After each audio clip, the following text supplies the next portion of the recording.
Be excellent to each other and party on. We're back for another Legacy League, and today we're playing Blue-Black Tempo Control with Kaito, Bane of Nightmares. We want to get this amazing Planeswalker creature onto the table, and how do we do that? Through ninjutsu. And for that, we need creatures, lots of creatures. So we're playing 16 creatures. We've got 3 Tamiyo, we've got 4 Nethergoyf, we've got 4 Orcish Bowmaster, 2 Brazen Borrower, and 3 Baleful Strix. I'm so excited to have Baleful Strix back into the fold. This card is awesome at stopping our opponent's aggression and just basically putting a bouncer on the table that your opponent's going to have to get through if they want to deal any damage to you. And this is also a great way to protect Kaito. So, what does this deck do? Well, it disrupts through Thoughtseize. We have 3 days. It's not a full commitment to days. We have the 4 Wastelands. We got the Forces. So we have that angle. We have removal. But we also have Graveyard Hate. We've got Nile Spellbomb. This can stop those critical strategies that I mentioned earlier. And it is an artifact type for Nethergoyf to make our boy swole. We also have these Thoughtseizes that are sorcery. So we've got 6 sorcery. So we have lots of ways of making Nethergoyf swole.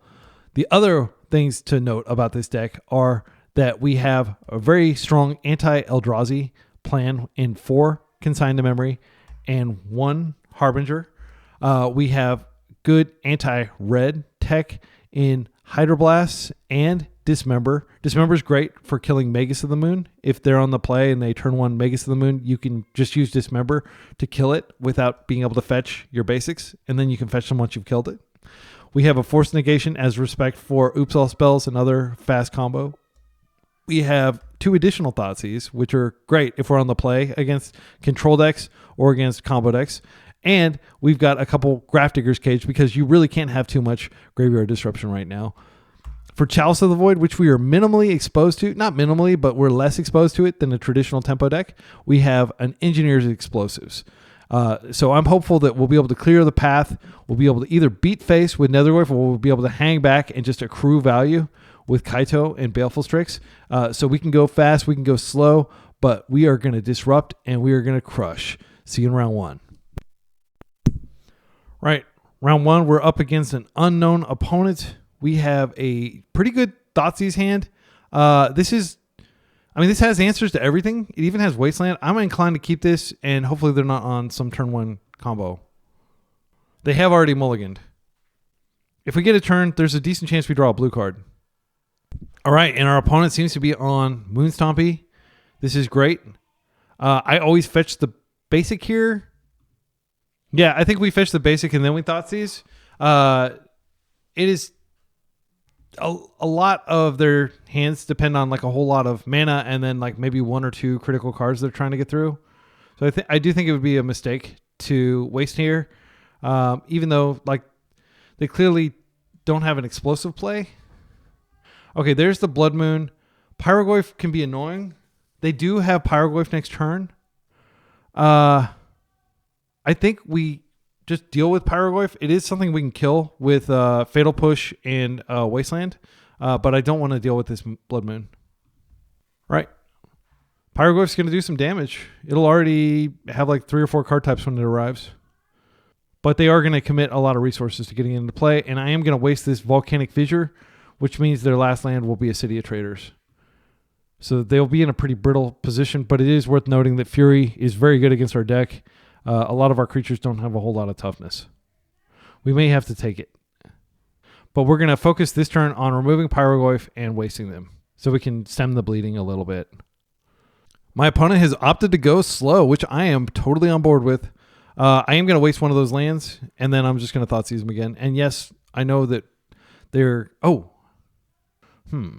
Nethergoyf can't... if they pitch cast Fury, we're okay. One thing to consider is... Well, let's go ahead and Thoughtseize... Well, they drew the second land, so we already know what they drew. I think it's okay to get on board. No, I'm going to Thoughtseize them again. I want to get rid of that Pyrogoyf, I think. See, how far are they from casting Fury? Fury would be a pretty big deal. Pyrogoyf will definitely kill my Nethergoyf. I think we just take the Pyrogoyf here, and then we waste them. And that unfortunately does turn off Fatal Push. Okay, my opponent opted to float a mana even though I know exactly the contents of their hand. They can't do anything. You don't have to do that. It's not like you're a bad player if you don't float. I often don't float if I just don't have anything to do and I'm not bluffing anything. All right, City of Traders is out. They are... What are they doing here? They found another Pyrogoyf. Okay. So we are taking 4 here, and we've got a pretty big threat on the table. We need to turn on Revolt again, unfortunately. They did spend almost all their hand to do this. Okay, I mean, we could just play out the Nethergoyf, and if they remove it somehow, then we'll have the push for the Pyrogoyf. The other option is we just chump with Orcish Bowmasters here, and the thing is we need the man. Yeah, I think what I'm going to do is I'm just going to play out the Nethergoyf here. It's small. It's not going to block this turn, but like eventually it will be able to. If they draw a card and they Fury it, then we have a clean push on Pyrogoyf. We're going to take 4 here. It's worth noting that Pyrogoyf triggers, like if you have another Pyrogoyf, like if they manage to draw the 3rd Pyrogoyf, they'll both trigger, so we'll be dead if they cast it. It's pretty terrifying. We don't have any way of gaining life, but I'm not going to... Well, I think we respect this. And the way we respect this is we block and then we push. That may seem extremely passive, but the longer this game goes on, the better it gets for us. And I do like having a life total because they have a high life total because they have cards in their deck like Broadside Bombardier. We have 4 card types. We can't yet bring back Nethergoyf. Oh, well, that's great. Yeah, I think we just play him out. Fury can't kill him at this point. And now we have a clock. Our opponent doesn't have great mana, but so 1 Fury, 1 unknown. Fatal Push cannot kill Fury. So if they do draw like, I don't know, some combination of cards that produce a sufficient burst of mana. All right, we can't do anything about this, unfortunately. We don't have Revolt. But we have our most important color here. Okay. So they timed that around losing their city. So that was a very good draw. Okay, we have double Bowmaster here. I think I'm just going to start attacking and I'll ambush in combat. And then if we draw another land, we can start bringing back Nethergoyfs and just keeping the board gummed up. If they do something to kill Nethergoyf somehow, then I can push, but I don't think their deck is capable of killing Nethergoyf. They are attacking, which is great. Okay, so I'm just going to ping and block. They can Fury after the fact, but they can't Fury at instant speed. That is the one elemental printed in that Modern Horizons 2 cycle that doesn't have Flash, I believe. Which, I mean, can you imagine how insane that card would have been if they had given it Flash? I should have actually thrown the Bowmasters under there because then I could bring back... That's probably not a big deal. I do like this because they do play the One Ring. I'm just going to keep hitting face. They're 1 mana away from hardcasting Fury now, which would be an ordeal. But we have Force now, and I would happily force that. Okay, they are going to attempt to hardcast Fury, and I think this Force will probably end the game, especially if they have to tap this. Let's force. We've got a lot of pressure on the table. I'm going to go ahead and put some more pressure. They could have another Fury, but they would need another land. Bowmasters get in there. Okay, Spellbomb doesn't do anything. I'm just going to draw through it. I'll play it out, and then what I can do is I can use it to turn on Revolt if I don't care about drawing, which I probably don't. Like, they're almost dead. They're one life, and they've got an Ancient Tomb as one of their mana sources. I think we've got this in the bag. All right. So, yeah, that was a clean victory against Moon Stompy. On the draw, which, yeah, feels good. Post board, things get a lot better for us. We've got Force Negation coming in for sure. We've got Hydroblasts. I do bring in Consign in this matchup in some number. This is a Chalice deck. I think Explosives is fine. Dismember. Let's talk about cards that I don't think are great. Daze is not great on the draw. Nile Spellbomb can definitely come out. I think Thoughtseize is good on the play, but it's like less good on the draw, especially because they're a Chalice deck. So I think it's fine to take those out. Consign, even though it's a 1-drop, can be cast around Chalice with Replicate.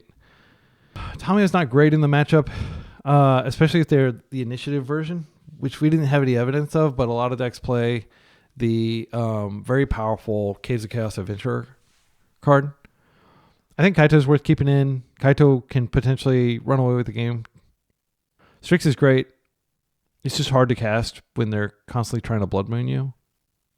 I think we could go down a couple consigns and keep our mid-rangey plan. Maybe no, Tamiyo does enable Kaito, and it is another angle that we're attacking on. And Tamiyo is actually decent under Blood Moon because she can crack clues and help you potentially get to castable cards. Which really, like, the three answers to Blood Moon in our deck are, if it resolves, our Dismember and our 2 basic lands. Okay, let's just run it like this. I don't think we need to worry too much about the consigns. I don't want to overboard. Like, if we look at like typical Moon Stompy list, let's go to just MTG top 8. Dragon Stompy, actually the number 1 played deck right now.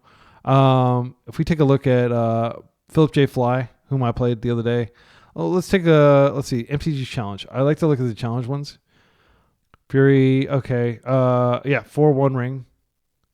Literally 4 of every card. It's a perfect deck. Okay, so I imagine this is pretty typical. 4 Magus of the Moon, like just so much. It's so hard to play a 3-color deck right now, folks.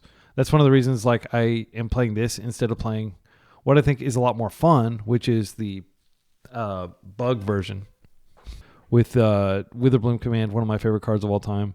This is a force hand. We have path to 1 of our basics. We have just Wasteland to disrupt. I think this is a keep. You can't really do a lot better than this. They're going to hopefully glass cannon, and then we're going to be there to sweep up the glass. We're not going to be dead. Come on, be aggro. Do something crazy, because I kept on the strength of you doing that. Okay. I think it is responsible to go ahead and get an island here rather than wasting this, even though it's very tempting to waste it. Yeah, I'm going to waste it. They have a lot of soul lands in their deck, so sometimes they can get gated on red. And yes, they do have a lot of mana sources in their deck, but I would assume that they didn't have some explosive play because they didn't make an explosive play there. I think I'm going to waste again. Drew another force. Loving it. One of the ways we can win is just for them to have a non-game. I mean, their deck is extremely powerful, but a lot of things have to come together for that power to manifest itself. Ancient Tomb. Okay, they're going for something here. Blood Moon. I'm just going to negate it. I'm going to pitch Brainstorm. Yeah, I like, in case we draw more cards, like Force is really important in this matchup. And they can have like multiple just tap out threats. Okay, so responsible thing to do here is to get an island, because they could just jam another Blood Moon. Nethergoyf is not super big when it arrives. I mean, we're going to have to force another Blood Moon anyway. I am kind of tempted to put the Nethergoyf on the table since they're hitting themselves with that. And we can't get a basic swamp, unfortunately, with our current fetches. Yeah, I'm going to play the Nethergoyf. If they're stalled out for a few turns and that was like their big thing, like they did exile a Spirit Guide to get that Blood Moon on this deck. And also this gets under Chalice. If they draw Chalice, then that's bad. All we need is a single attacker to potentially win. They're passing. This is spectacular for us. Strix. We can't. Oh, wait, we can. Yeah, I'm going to go ahead and do this. If they counter it, that's fine. They won't be able to counter it because they're a red deck, sorry. I don't know how they would counter it. Maybe like send me the Spirit Guide into a Pyroblast or something. Yeah, I'm going to get the island. I'm like a responsible, adult. This is a great card against them. Of course, they have Fury in their deck, but Bowmaster's not a bad pickup. Swing in. Next turn, we can get the Surveil. We've got a Force up. I'm feeling good. This is normally a nightmare matchup for blue decks, but freaking Nethergoyf and the power of black spells. I don't really want them to waste our board. This could be a trap. I feel like we have enough material on the board that we can win anyway. All right. That was a high cost for us to stop that. What did they pitch? They pitched a Pyro, so that's good. Now I'm feeling really good. We've got like double threat here. I think we just attack first. Then we can Nethergoyf, and we're going to get to a point where their Furies can't even stop us anymore. Like, they're just a speed bump. I'm going to go ahead and play this out, and we can surprise them with the Bowmaster later. Interestingly, Bowmaster can ping itself. Okay, the One Ring, the Immaculate Art One Ring. I'm not a fan of that art. It looks like a Grateful Dead poster. I spent too much time in San Francisco.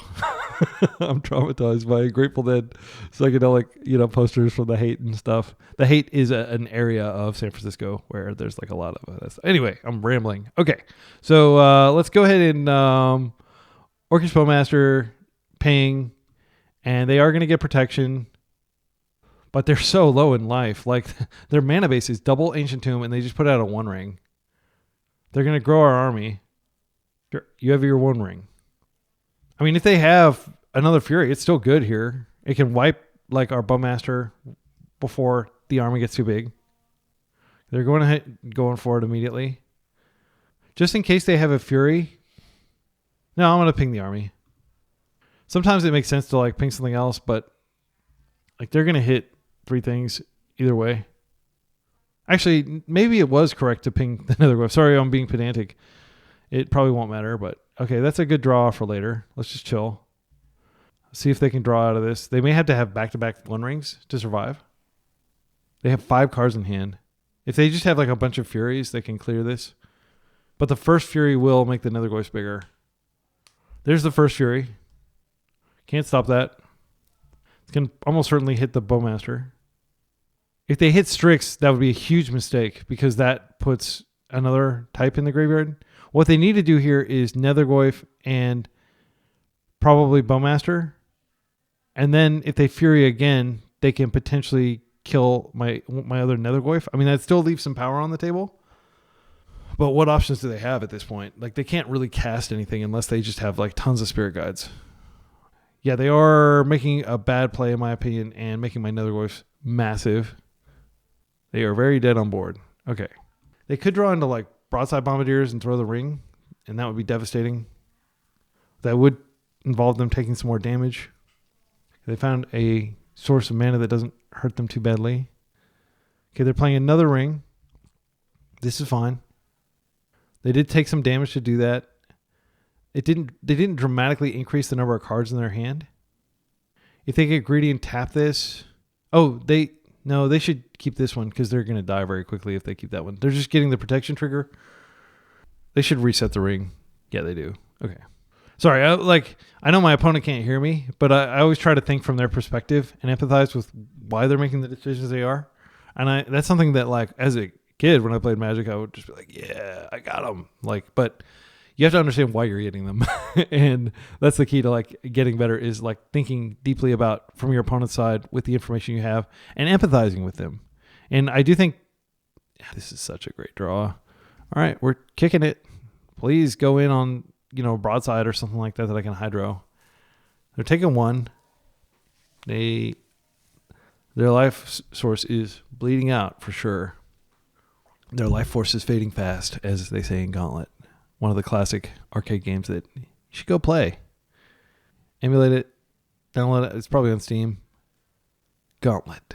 The original Maze, 4-player game. It was a huge deal that it was 4-player, I think. There weren't very many 4-player games.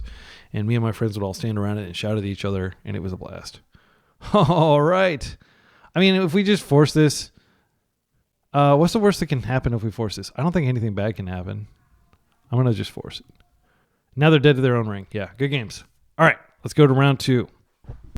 Round 2, we're up against Radiotron on the draw with a no-lander. Let's mulligan this. Don't even look at no-landers. You'll only find Heartbreak there. This is a path to both basics. A heavy commitment to Nethergoyf. I think we keep 1 Nethergoyf. We have 0 disruption. Our opponent has mulled.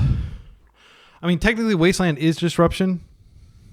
They could have just had a no-lander like we did, or they could be on some crazy combo deck that we have no recourse for. I'm going to keep this. It's a perfectly serviceable hand. I'm going to put back... I think I'm going to put back the island. I mean, that may seem crazy because I was just like, oh yeah, we got both our basics. But the basic that matters is the swamp here. If they turn 1 Blood Moon us, then we're screwed. Okay, turn 1 Blood Moon, probably. The island wouldn't have really helped with this. Okay, Fable. That we can live with. All right. So it's unfortunate that they were able to turn 1 that. I think I just start stamping out Nethergoyfs. They are dealing damage to themselves, and our Nethergoyfs will eventually be big enough to do stuff. Yeah, and then next turn I'll waste. But they're going to be able to loot, and, you know, I don't like wasting when they have the Shaman token out because they can generate value. So going against Moonstompy two rounds in a row, I do think we're favored very slightly just because we have access to basics. But if they loot into a Blood Moon, that's bad news because then we won't be able to waste them and we won't be able to get our island, and it'll turn off the pain that they feel when they tap that tomb. And we want them to feel tomb. We want them to feel pain. Like, they shouldn't be tapping into that. Is nothing sacred to you all? Okay, One Ring. Pitching that, which tells me they don't have a ton of mana, because like, they could just play that the next turn, or tells me that maybe they have a second One Ring. And it also tells me they have 3 other good cards, or at least 2 other good cards in their hand, because they didn't pitch those, and they could have. I may go after that tomb here if they don't play another land. Sometimes opponents attack before they play the land. I mean, I could block and just make it bigger. I think it does make the subsequent Nethergoyfs bigger, but I think that's a bad play. Because we can attack for 1 at the least. Yeah, you can bring the Nethergoyfs back and stuff. Next turn, I think I'm going to do basic and I'm going to Bowmaster. And the reason is I want to ambush. Now I think, interesting. Okay, so they're on initiative. What are they on? Yeah, this is fine. I think we waste the tomb now. And then the Urza Saga will deal with itself. I think, no, I'm not going to waste anything. I immediately using it, which is not a surprise. I'm just trying to figure out what they're on. Because this is not a card that's customarily in Moonstompy. Because it may mean they're not playing Blood Moon. They could be on some sort of like token strategy. If they're not on Blood Moon, which they wouldn't be if they're playing Urza Saga, that would be like a huge numbo. I think I hang back and we can Orcish Bowmaster, or we could play another Nethergoyf, but they may be able to clear it.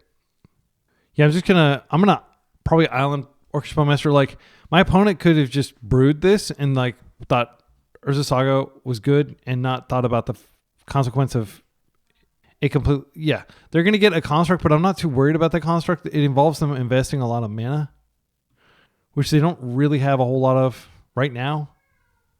Okay. Are they going to tap the ring and let me machine gun their lads? Because we're not on Murktide, we can, with pretty reckless abandon, just fetch island. It's not that big of a deal. I mean, it is a deal if we want to double spell next turn, though. How much do I think they have Blood Moon? I like the idea of being able to just deploy double Nethergoyf next turn. Keep the pressure up. Yeah, I think I'm going to get the Underground Sea for that reason. And I'm just going to double ping this Shaman. They may have instant speed interaction for this. They draw 2 cards. We will ping this again, and I will ping them. I'm not going to go after this Fable. I don't think they're likely to draw another card this turn. That was great, because now they can't create a treasure, and they probably needed that treasure. They may Fury here. They could Fury and create a construct. I'm trying to think, like, maybe they're on just Painter, but I've never seen Painter with 1 ring. Bolting that, sure, deal. I just wanted to kill your creature. All right. Okay, Daze. Daze doesn't really help us here. Unfortunately, like, our Nethergoyf is still a lad. I'm trying to decide what to do here. I do think it's correct to waste. If we waste the tomb, then they don't get the construct for it. They get some random artifact out of their deck, but it could be like, you know, a key or something. But we have Bowmaster. I think we hit the tomb because we just drew Daze, and we want to restrict their mana. So they can create a construct here if they'd like. They don't create the construct. Interesting. I wonder what's going to come out of this. But could it be something that they can copy a whole lot? I don't know. It's scary. Let's go ahead and drop let's variegate our offensive a little bit. Yeah, because I wouldn't mind drawing cards now that I've got 2 mana. All right, we don't have any good attacks because Fable of the Mirror Breaker is just too good of a card. We could double block if they attack. That way we lose 1, but we take out the reflection. But I don't think they're likely to attack into this board. The thing that is giving me hope is this Bowmaster's making One Ring untenable. Okay, they can search. Yeah, definitely the One Ring in back-to-back matches is a good reason to be playing Orchestra Masters here. Also, this was banned in Modern, so the price crashed, and a lot of Legacy players snapped them up. I don't own any of these. I don't like this card personally. It's just philosophically, it feels like a really boring control spell. Like I'd much rather play like Planeswalkers or something that is just interesting. Anyway, you didn't come for my card design critique. You came to watch me smash face with Nethergoyf, right? They do not have a lot of mana, so I think Daze is going to be good here. Soul Guide Lantern. Again, diversifying away from having Murktide in our deck. If we had a Murktide in our deck and they Soul Guided, I'd be like, oh, damn. And they may presume that we have a Murktide and they may actively manage our graveyard as such. It does look like they're playing, this is both 2 mountains. Okay, so it is mono red.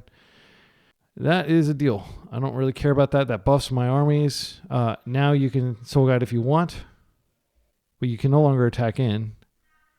I can attack in and then they do it and then like, oh no, you got me. But like that's not really what I'm trying to do here. I do think being the aggressor here is fine. Borrower seems pretty good because we can just clear this and attack and then they have to redeploy it. They do get more value. I think I do it in combat after blocks. They did Pyro, which makes you think they're on Painter, but with One Ring. So that's what my current assessment of their deck is: Painter with One Ring. I mean, I do want the extra damage. I have the ability. I'm just going to do this now. There's no reason to be fancy. Just going to get it out of play. And then we can potentially do a ton of damage. But at the very least, we'll be doing 1 damage here. And if they want to give me something to daze, that's fine. I will daze a Pyroblast. Okay, so we're just dealing 1 damage. We made them use it, and now we still have lots of things we can do here. This daze gives me a lot of hope. They're taking 2. Best draw in their deck is probably Broadside, and now they can play around daze with Broadside. If they Pyro, that's unfortunate. It does buff my Goyfs. Now they can draw cards, but they're doing it at a heavy price. Okay, they're actually paying life here. I'm going to daze this. I'm going to daze now to stop it because they could draw a Spirit Guide. Interesting timing there. Okay, now they get their cards. They're dead on board. Okay, they're passing. Yeah, they're like super dead on board unless they have like very Macabre main deck.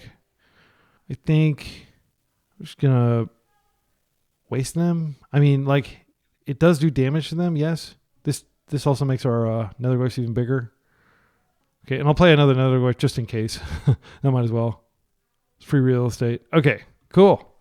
So yeah, that felt dominant so far. But let's not get cocky. Let's cut our dazes. Let's bring in Engineered Explosives, which is extra good. Even though they may not be playing Chalice. Like, I would play Chalice if I were to play Painter.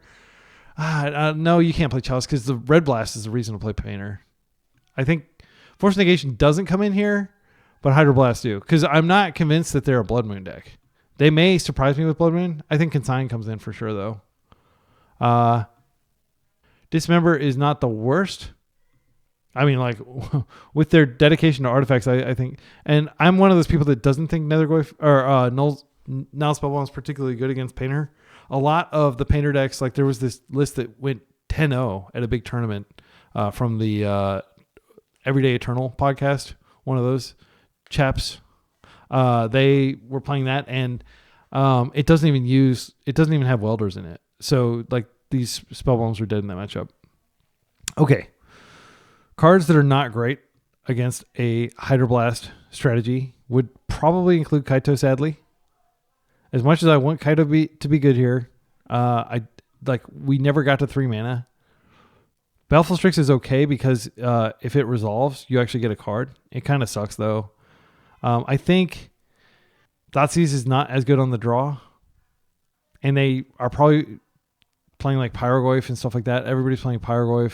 I think we bring back the Teferis. And then Man, maybe we keep Kaito. I mean, Kaito, that can't be right. I don't think it's right to keep Kaito here. Harbinger does kill their Saga. I'm not convinced. I think we bring in the Dismember. Yeah, then we've got lots of interaction. And you may be saying, well, you cut Thoughtseize, but you brought in Dismember? Dismember is a pretty good card. It stops Magus. It stops often Pyrogoyf, Fury, like stuff like that. It's clear that our opponent's playing creatures. So generally, this hand, if they don't Blood Moon us, is fine. And again, my suspicion is that they're not like a heavy Blood Moon strategy. I mean, like you may be watching in the of course they're not a Blood Moon strategy. They're playing Urza Saga, but yeah, I think most likely they are not a Blood Moon strategy. And I think most likely I can just fetch an Underground Sea and deploy my Nethergoyf. I do want to fetch Underground Sea here, though, because I do want to get... okay, there's the Painter Stone. They probably can't kill us next turn. We do have ways to answer that, but like I feel like this is... like don't overreact to the Grindstone. The combo is scary for sure, but... okay, I'm just going to get Nethergoyf on the table because I know he can't be blasted, and he's likely to connect. Next turn, we have Bowmasters, potentially. You could say, oh, shouldn't you be pondering for a force in case they have Painter? And actually, I think that is a very legitimate argument. I think it's unlikely they're going to have 5 mana next turn. They would need a perfect storm of stuff to both play the Painter and to... so I think what I'll do is I'll ponder next turn, most likely. But it'll be to find a Dismember because I won't have access to black mana. Yeah, maybe this was a misplay. It's like trying to be aggressive when, you know, they're presenting a potential lethal combo that this will take at least 5 or 6 turns to kill. Okay, do they have it? They do have it. Okay, so we have this Fatal Push. We can just... I don't know why I didn't see this push in our hand. Yeah, so we already have removal. We don't have to dig for it. Okay, they chose blue. Now, do they have Simian Spirit Guide? And I mean, I just like to respect it, frankly. It's free to respect. Okay, now we're going to hit them for 2. I am going to play out this Wasteland. They don't have fetches in their deck, so it's like if they have a non-basic, they have to draw through it eventually anyway. Next turn, we have Orcish Bowmaster up if they One Ring. Glad I have 3 Hydroblasts in my sideboard. A lot of people are like on 1 or 2. Go the full 3. The card is insane. Okay, Urza Saga. I'm gonna hit it now. So you can hit it before they can tap it for mana, just in case they had something they wanted to do with that mana. Yeah.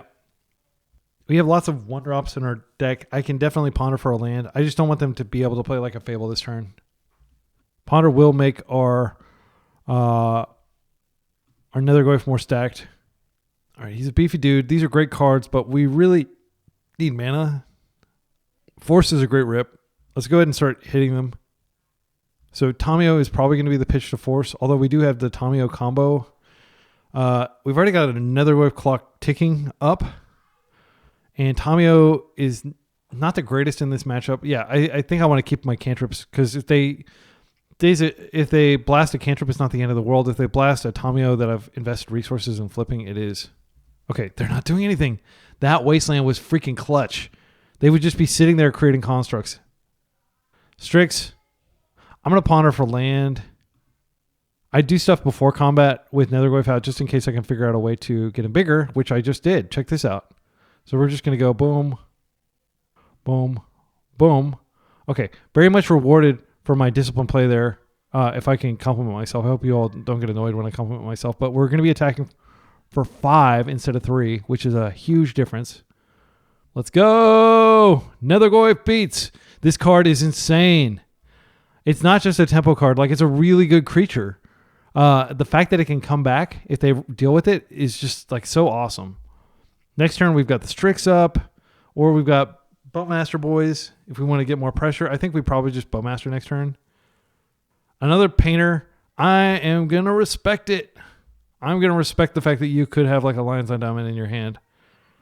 And yeah. Okay, cool. I mean, that's like a turn cycle. We essentially time walked him there. I like just holding up Brainstorm here and Bowmaster. We're not going to be able to kill them, but we're going to put like so much. Well, I mean, like they're dead next turn. They're dead on board, but it's possible that Orcish Bowmasters can like do something impactful here. And Strix is unlikely to do anything impactful. The fact that we can, brainstorm to potentially find one of our remaining. We have 3 Hydros and 3 Forces in the deck. I'm not used to being able to beat Painter because I'm a blue mage. Being Painter is, a real treat. Fable. This does stop us from winning. And if we Bowmaster here, I'm gonna try to find a Hydro. I just don't want them. We can just consign the trigger and then we can win.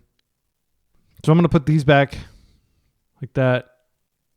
I'm gonna let it resolve and then I'll just consign the trigger, and then we'll be able to attack for lethal, unless they have like whatever it's called, like pyrokinesis or something. That won't save them here. Wow, we did it. We're 2-0-4-0 against red decks. See you in round 3. Well, the Stompy matchups continue. We're likely, and we continue to be on the draw 3 games in a row against likely Stompy decks. But our opponent is almost certainly on Eldrazi. They've been playing basically just Eldrazi. Let's see, is this also Eldrazi? This is not. But this is, So that was from like a month ago that they were on a Nadu deck, I think. No, it's just straight up like mid-range. It's so interesting to go from like a really thought-provoking, interesting kind of like creature combo deck, or not creature, but a creature control deck, and then just, I'm going to go back to Eldrazi. Is this good against Eldrazi? Knowspell Bomb's a dud. Force is good, potentially. I like to have Wasteland. I think Wasteland and Nethergoyf would both be excellent here. Not to use the name of my channel. I think this is actually counterintuitively a keep because we have lots of mana. Gosh, is this a keep? This is so shaky. I mean, the Wasteland could be completely clutch. They haven't mulliganed. I don't think we can afford to mulligan again. I think I'm going to keep this, and I'll just maximize my optionality in terms of like being able to fetch and fill up my yard and stuff. Yeah, we're probably about to get destroyed, frankly. But we'll have a decent post-board matchup, hopefully, with all of our 5 cards coming out and our 5 good cards coming in and 5 mediocre cards coming out. Those Kaito will probably be one of the cards that comes out just because they're so good at disrupting mana. They're on a slow start. The card they revealed was Boseiju. Gosh, is this freaking greedy? They grabbed a land, and that land was Boseiju. Could this be bait? I'm going to let them have a turn cycle, and I'm just going to go get my swamp. Because this could be bait, and like we definitely want to hit the Eye of Ugin or whatever, soul land they produce. Okay, this is not Eldrazi. This is, they're going to have 4 mana of Planar Nexus. Is this Ring? Planar Nexus is a great target. They spent a lot of resources to get that into play, and we'll be able to waste that. So they do have a burst of 4 mana. Karn would not be as scary as One Ring here. K command, I'll take it. Yes, they exile that, which is unfortunate because we would like to have that creature type in our graveyard and it can come back, but it gets exiled because K command is just...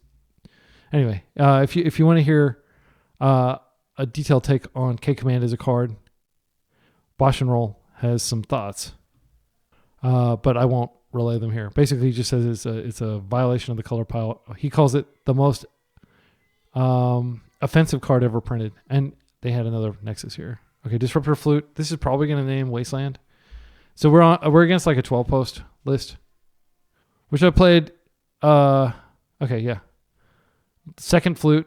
What are they going to name here? Another Wasteland one? I mean, that would make sense actually. Opposition Agent. Okay, interesting. That maybe tells me that they have Crop Rot in hand, or they could like use K command or something. Oh man.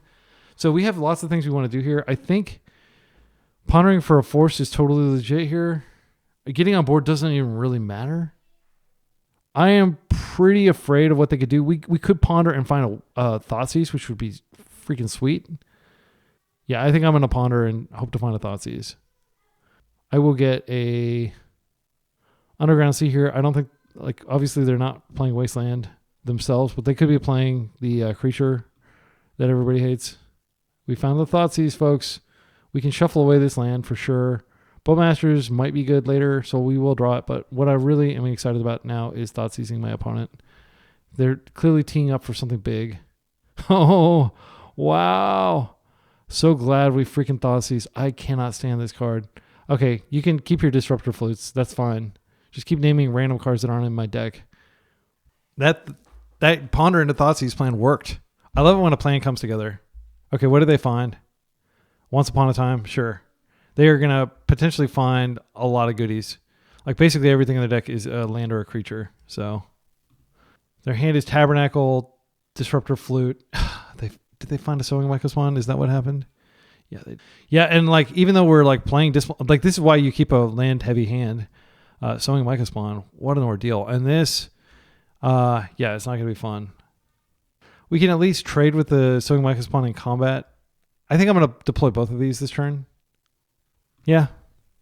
I'm going to go get the island. Since we're going to be tapping all our mana. You may be thinking, well, it's pointless. They're just going to exile it. Yes, they are. But like at least they can't wasteland, both of them. So let's draw a trigger. I should have kept the Underground Sea untapped there. That was bad. And then I am going to play this out. They can potentially take out 2 of our lands here, but they can't waste. So they can only take out 1 of our lands. So we are going to be able to keep these in play. But they could be ramping up to very scary things. They do have the option of... Oh, they don't have the mana. They don't have green mana. That's great. Okay, so this is the Clock Muncher here. I'm not a fan of... always yield to triggered abilities. Yes. And then I can similarly do this. Okay. And let's go ahead and float. Yes. Float. Yes. Okay. So we still have options. We're going to create a clue here. We are going to be able to... What? Scoob. We can't play it this turn, but we can play it next turn, and it's going to be freaking sweet, assuming they don't like figure out a way to get rid of all of our lands. All right, let's go ahead and attack here. I think the correct thing to do is just to crack the clue, probably an instep. That way, if they do have a 1 ring, at least we can get some value out of it. But Kaito is going to be very important here. I do think Kaito triggers, and we had to pay for him off of Tabernacle. They can also... Oh, okay, that's not that big of a deal. It's just 1 extra mana. They are using it to filter. Okay. Yeah, they're not kicking it. They're just going to go get a land. They're probably going to get another tower, I would imagine. Nothing we can do about... Well, wait. They get the search trigger anyway, so it's not really worth forcing.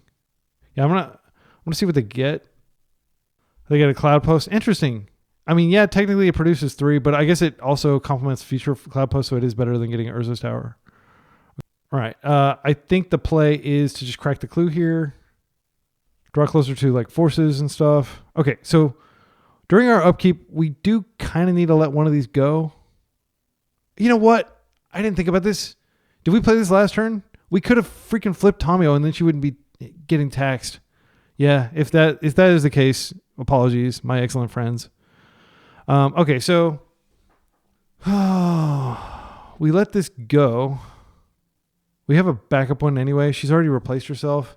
The thing is, I really do want to get Kaito. Maybe we wait a turn on Kaito because we are creating clues. I'm going to keep her around. Yeah, as much as I want to get Kaito out, like I also want to defend Kaito. No, we didn't. Yeah, we did have the mana to crack the clue because we paid 1 and then we paid 2. I don't know how we had the mana, but no, this must have been out 2 turns ago. I can't remember exactly. Okay, so I think we just attack and then maybe we ponder into another cantrip and we flip her. We do want to flip her and get her off of our... she needs to move out of the Tabernacle and start paying her own damn rent. Okay. And she will be able to do that as a Planeswalker. You've been a student too long, Tomio. It's time for you to become a scholar. Okay, this is a second ponder. Fatal Push, not really worth it, in my opinion. Okay, let's just do this and flip her. And they're welcome to attack her. Do we want these cards? I don't think we... did we play a land this turn? We did not. So I do think we play a land. Yeah. I should have actually surveilled away the Fatal Push. I don't want it. So that was bad. That was suboptimal. I stacked it where Brainstorm is on top. And we do want to keep Brainstorm. I'll plus. We'll pass. And had I thought about that line first, I would have just held back Strix, and that way they wouldn't have been able to profitably attack in. They are choosing to pay. Okay, they're attacking her. That's fine. Actually, the Fatal Push... I'm trying to think of... Revolt gets turned on when we play Kaito, so we will be able to push this. If we're not dead here. They could just do something crazy with all their mana. Disruptor Flute. Yeah, it looks like they're going to name Tamio here, which is great, because they won't be naming Kaito with it, which is the real, card that we... Oh, they named Force of Will. Well, that sucks. That really sucks. They have all the mana in the world, and they can use it. All right, and they played a Yavimaya. Okay. All right, so I am going to pay for this. So we can still Kaito and plus, and I think that's worth doing. Where did... Oh, we drew the... Yeah, we're going to draw... How do we draw the Fatal Push? We had to Brainstorm to draw the Fatal Push. Okay, so I think we Brainstorm. Then we Kaito. Like, if we find a land, we can Kaito and Fatal Push. Okay, we did find a land. It's a pretty damn good land. Unfortunately, Wasteland... No, Wasteland's not a great land because it's turned off. I'm going to put this back. And I'm going to put back up Tamio. Seriously tempted to just play the One Ring instead of getting Kaito online. Or, I'm sorry, Bowmasters instead of getting Kaito online. I'm going to go ahead and fetch. We get one of our last lands out of the deck. I'm going to go ahead and deal with this now. So this is an important decision. They have filtering through Planar Nexus, so killing green doesn't really matter. I don't think killing Tabernacle is a big deal. We've got plenty of land out. Oh, I'm sorry. Like, the Wasteland isn't in our hand anymore. I don't know what I'm talking about. What I'm thinking about is Orcish Bowmaster. We Orcish Bowmaster, and then we get like a ton of value. I think there's a very real threat that they just untap and jam like Ulamog or something like that. So they have currently 1, 2, 3, 4, 5, 6, 7, 8, 9, 10 mana. They do have Ulamog mana. If we go after the Cloud Post, that is not going to tap for 4 next turn. Or I don't know why I keep thinking about the lands. Sorry, we don't have the Wasteland in our hand. I'm thinking about the One Ring and its ability to... I think I'm going to Kaito. Let's go ahead and do that. They are going to draw a lot of cards, but Kaito can deal a lot of damage pretty quickly. We will get another draw trigger off of this. We have the cards to make use of this. Just going to plus, and we'll pass. So next turn we have Tamio activation, potentially getting back a Thoughtseize, but they're probably just going to, play whatever they draw with their 10 mana. My hope is that they don't have a clean way to answer Kaito, and that we can. Okay, there's 6 mana in the pool. 7. This could be a kickered Sowing Micah Spawn, which would be annoying. Pretty big K command. Doesn't have any targets. Just going to scry a bunch and draw a card. Yeah, I mean, that's another reason to put a Bowmaster out, but they would have targeted Bowmaster had it been on the table. It's worth noting that these represent like basically infinite blockers. Like, Kaito's never going to get through again, unfortunately.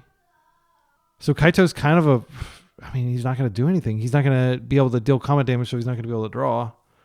My Baleful Strix might be able to deal combat damage to let me surveil. I could just surveil with him and not draw, but that just feels bad. But I think at that point, like, that's what he is here for. He's here to surveil each turn. Okay, they're getting rid of our swamp, and they're probably getting maybe another Cloud Post. This game feels like pretty unwinnable. I'm hoping that, like, maybe now they've got the ability to go get, what is this? Another one? Kicked? Okay, I'm going to concede. We're not going to win this game, unfortunately. Yeah, and I think we need to play to time, or we need to be cognizant of time. So I think the Thoughtseize definitely comes in this matchup, even though they have a lot of lands. Harbinger comes in, Consigns come in. I don't think Explosives is worth it just to be able to blow up their... the main thing to blow up would be the Disruptor Flute. Force Negation comes in. Cards that come out. Knowledge Bomb comes out. I think all the Fatal Pushes come out. Sowing Micah Spawn is a powerful card for sure against us. I think Daze is pretty meh. I'm going to take out 2 of them. Brazen Barber is not great, but it can potentially like bounce something out of play so we can waste if they Disruptor Flute on one of our cards. I think this is fine. I'm going to run it like this. So what, like one argument for staying in the game would be like, like maybe they can't, you know, One Ring, but like once they have the, this is a great hand, I think. Yeah, I'm going to keep this. It doesn't have a Wasteland, but it does have the ability to get on board with Nethergoyf. So what I'll do is turn 1, I'll just play the Nethergoyf and it'll be an X1. And then turn 2, I can Surveil and maybe make it beefier. We may be able to hardcast this Force Negation. Most of their spells are non-creature spells. Note that, like, because I've been thinking so much, I'm like down 7 minutes on my opponent. That was one of the reasons I scooped last game is like, this game's taking too long. And I mean, that game could have easily gone on for another like 5 or 10 minutes. Okay, they found the Urza's tower here, which tells me they probably have the other card. I think the pattern is to lead with this. I am going to go ahead and brainstorm first, and then I can shuffle some bad stuff away. I don't really want these lands that badly. Okay, I think we can shuffle these away, and we can just plan to get deeper into our deck, pull some lands out of our deck. This is going to be pretty big already. I'm going to go get the Underground Sea here, and then we're going to Ponder. We're going to hit for 3 on turn 2, which is like a flip Delver. Wasteland, these are all insane. Absolutely insane cards. I will take the Force, because that's most likely... Well, I'll pitch any of these, actually. But I think the Force is the least important. I'll draw the Wasteland now, just because if they have something that looks in my hand, I don't want them to see the Consign. Because Consign is like the best card in the matchup, basically. Consign and Wasteland. So they're going to get 4 mana here, probably. Okay, what are they going to do? One Ring. I think I could force it, and then I have Negation up for later spells. I'm not opposed to that plan. This Ponder is not huge. I'm going to definitely waste this Planar Nexus, and then we'll hold up Consign. You always hit the Nexus, is my understanding. Okay, next turn we have Negation up, and we're going to draw Plow, or we're going to draw Force. Okay, Boseiju. Oh, no game actions. That's great for us. So now we've got double Force up, which is great, and I'm just going to keep hitting them. I can end step Surveil. Almost all their spells, I think, are sorcery. Well, K-Command is technically not a sorcery. I do want to stop a K-Command, but I can stop it with Consign. Okay, so I'm kind of tempted to just negate this. Yeah, because this is card selection. And if we have to force later because I did this, so be it. But like, there is a decent chance they're not going to do anything next turn because they don't have a lot of mana, and they're pretty much everything in their deck costs tons of mana. Okay, Karakas. Knowing that's in their deck makes me less apt to play Tamio here. Crop rotation. I think this is a force. Let's just keep them down. We're drawing Force. Yeah, I think you force this. It sucks to pitch Consign like that, but this would turn on a lot of stuff if they get if they have mana. And they need another Nexus really badly to kick off a lot of the stuff they can do. How do we draw that? Well, the good news is, did we already draw the Force? I guess we already drew the Force. I thought it was still floating on top of my deck. No, we shuffled for the Force negation. That's what happened. Okay, I'm a 44-year-old man trying to keep track of a whole lot of different things. Okay, here we go. That is insane. We are going to go ahead and start with this. Scope out the territory. Okay, they have a Veil. That's a very good card. All right, so they draw a card, and we go down a card, and I guess we don't take 2 damage at least. Silver Lining. All right. One Ring. Yep, One Ring. Oh, Sowing Mega Spawn. Okay, they can search. This is mildly annoying. Well, we could have drawn Daze. It wouldn't really matter, but like actually I am going to crack, because if I can find a Daze here, I would like to get this body out of play. Okay, we didn't find it. So we're very screwed here with this Blast Zone. That's a very powerful card for them to have. I am feeling very good here. I think we can't kill them, but we can put them in a really rough spot here. And I like that. Go ahead and play this out. Let's go ahead and attack. We go to blocks. I'll just see how they block. Okay. Very expected. Kaito. Bring back our Tamio here. They're going to take 3. I'm going... Okay, they just conceded. Wow, that felt great. Kaito was good there. No changes, except I want to take this Daze out completely. It's such a terrible card. I think we do bring in explosives. No. How can this be good? I don't feel like it's good. Daze just feels atrocious. That one opportunity, we could have drawn it. We could have got the body out of play and won, but we won anyway. Have we seen any land permanents that are low costed in their deck? I don't think we have. I think it's correct to just keep a Daze in.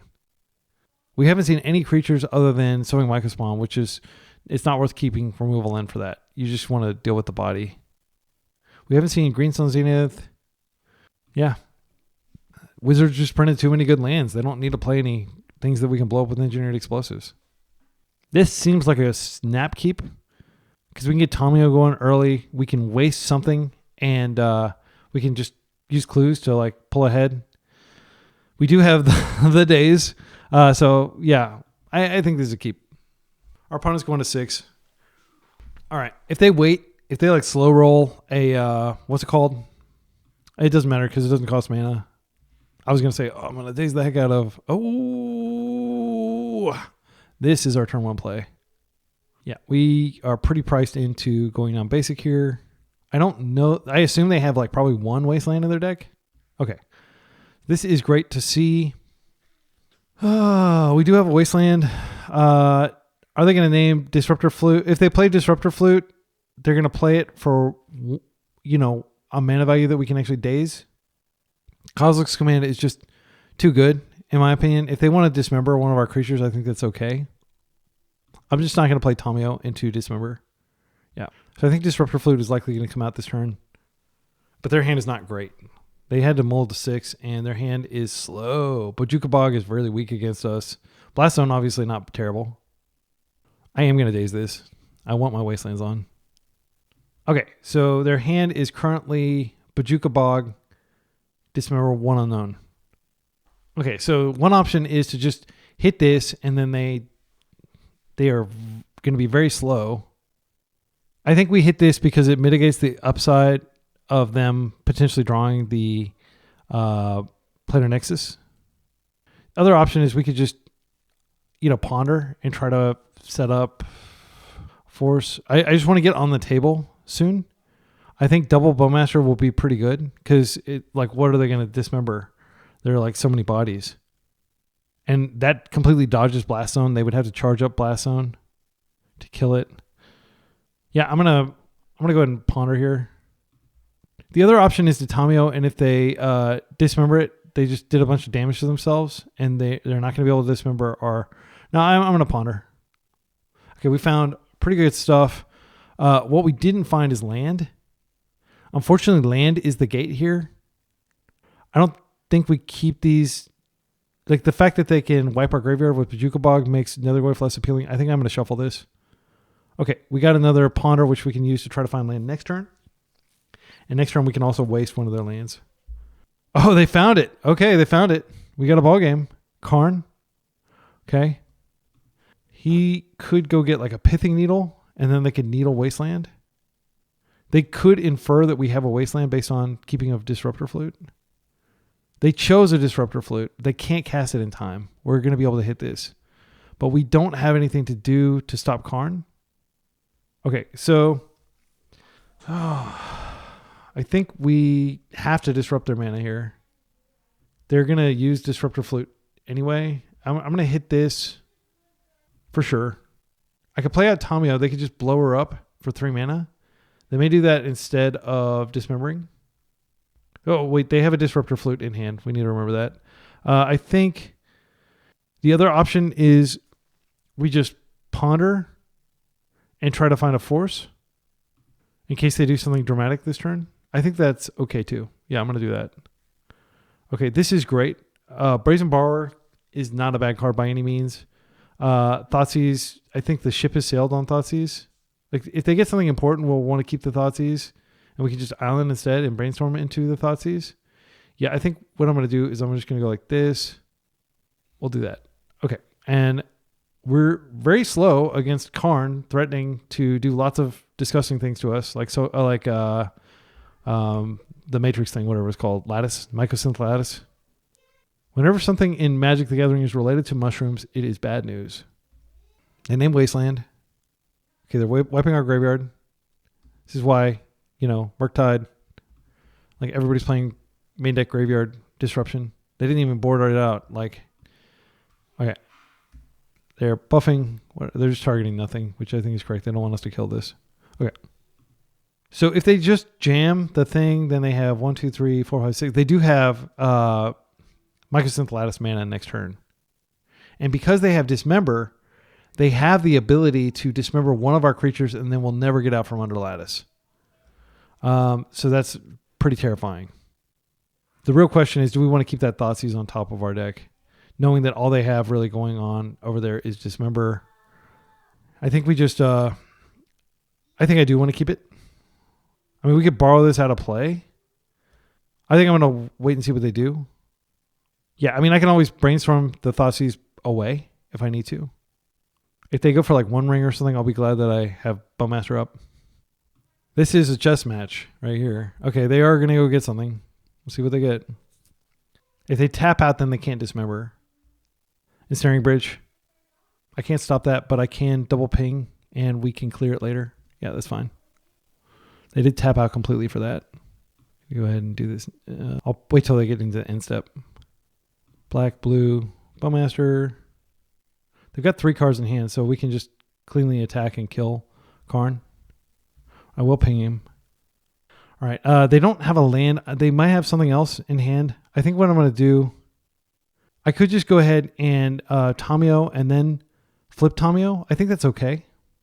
Let's do that. We can do this around. Oh, no, wait. They have this. That's not a good play. But now they have to use it. Yeah. I think this is fine. Let's see what we find. A consign would be great. Oh, they're floating green. Are they going to dismember it? Deal. So that now they're down to 1. But we can still attack Karn, thankfully. Okay, double force it is. I'm going to put back the Thoughtseize. I probably can do like this. Then I have force up and I have double Bowmaster. We can just not cast these spells this turn. Yeah, I think it's fine. I'll just draw. So I'm going to attack Karn and I'm going to attack them. Oh, wait. 2 minutes on the clock. Let's hurry.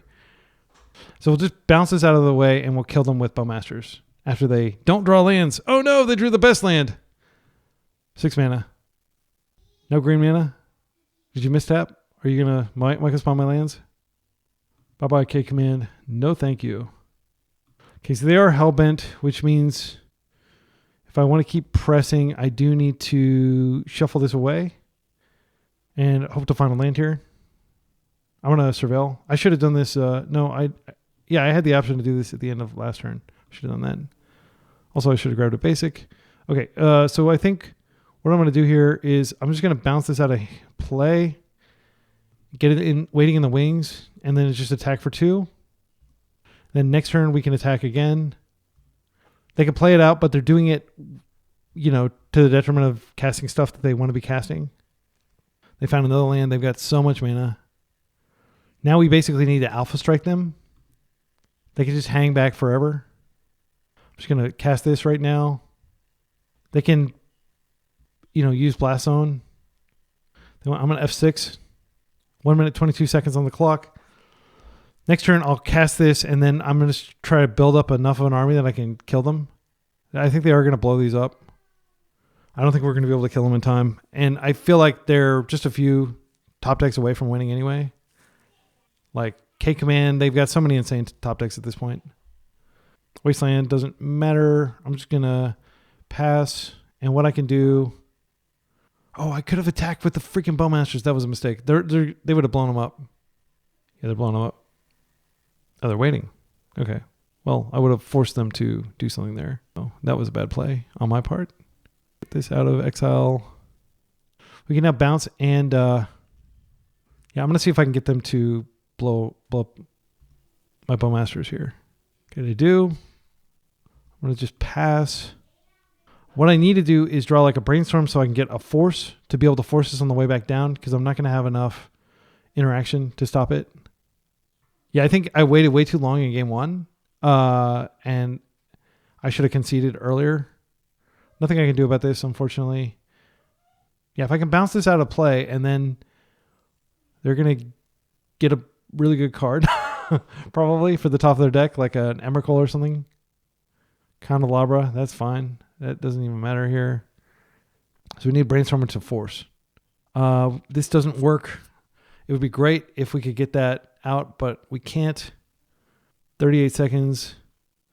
I think maybe we just bounce it out of play. Okay. I'm going to play this. Mean to hit F6 there. Okay, well, 36 seconds. Yeah, if I'd played this out, I could actually potentially win when I bounce this out of play. So I need to get a lot of stuff on the table here. Let's see what they're doing. It looks like they're showing... Oh, the Elvish Spirit Guiding. Okay. Okay.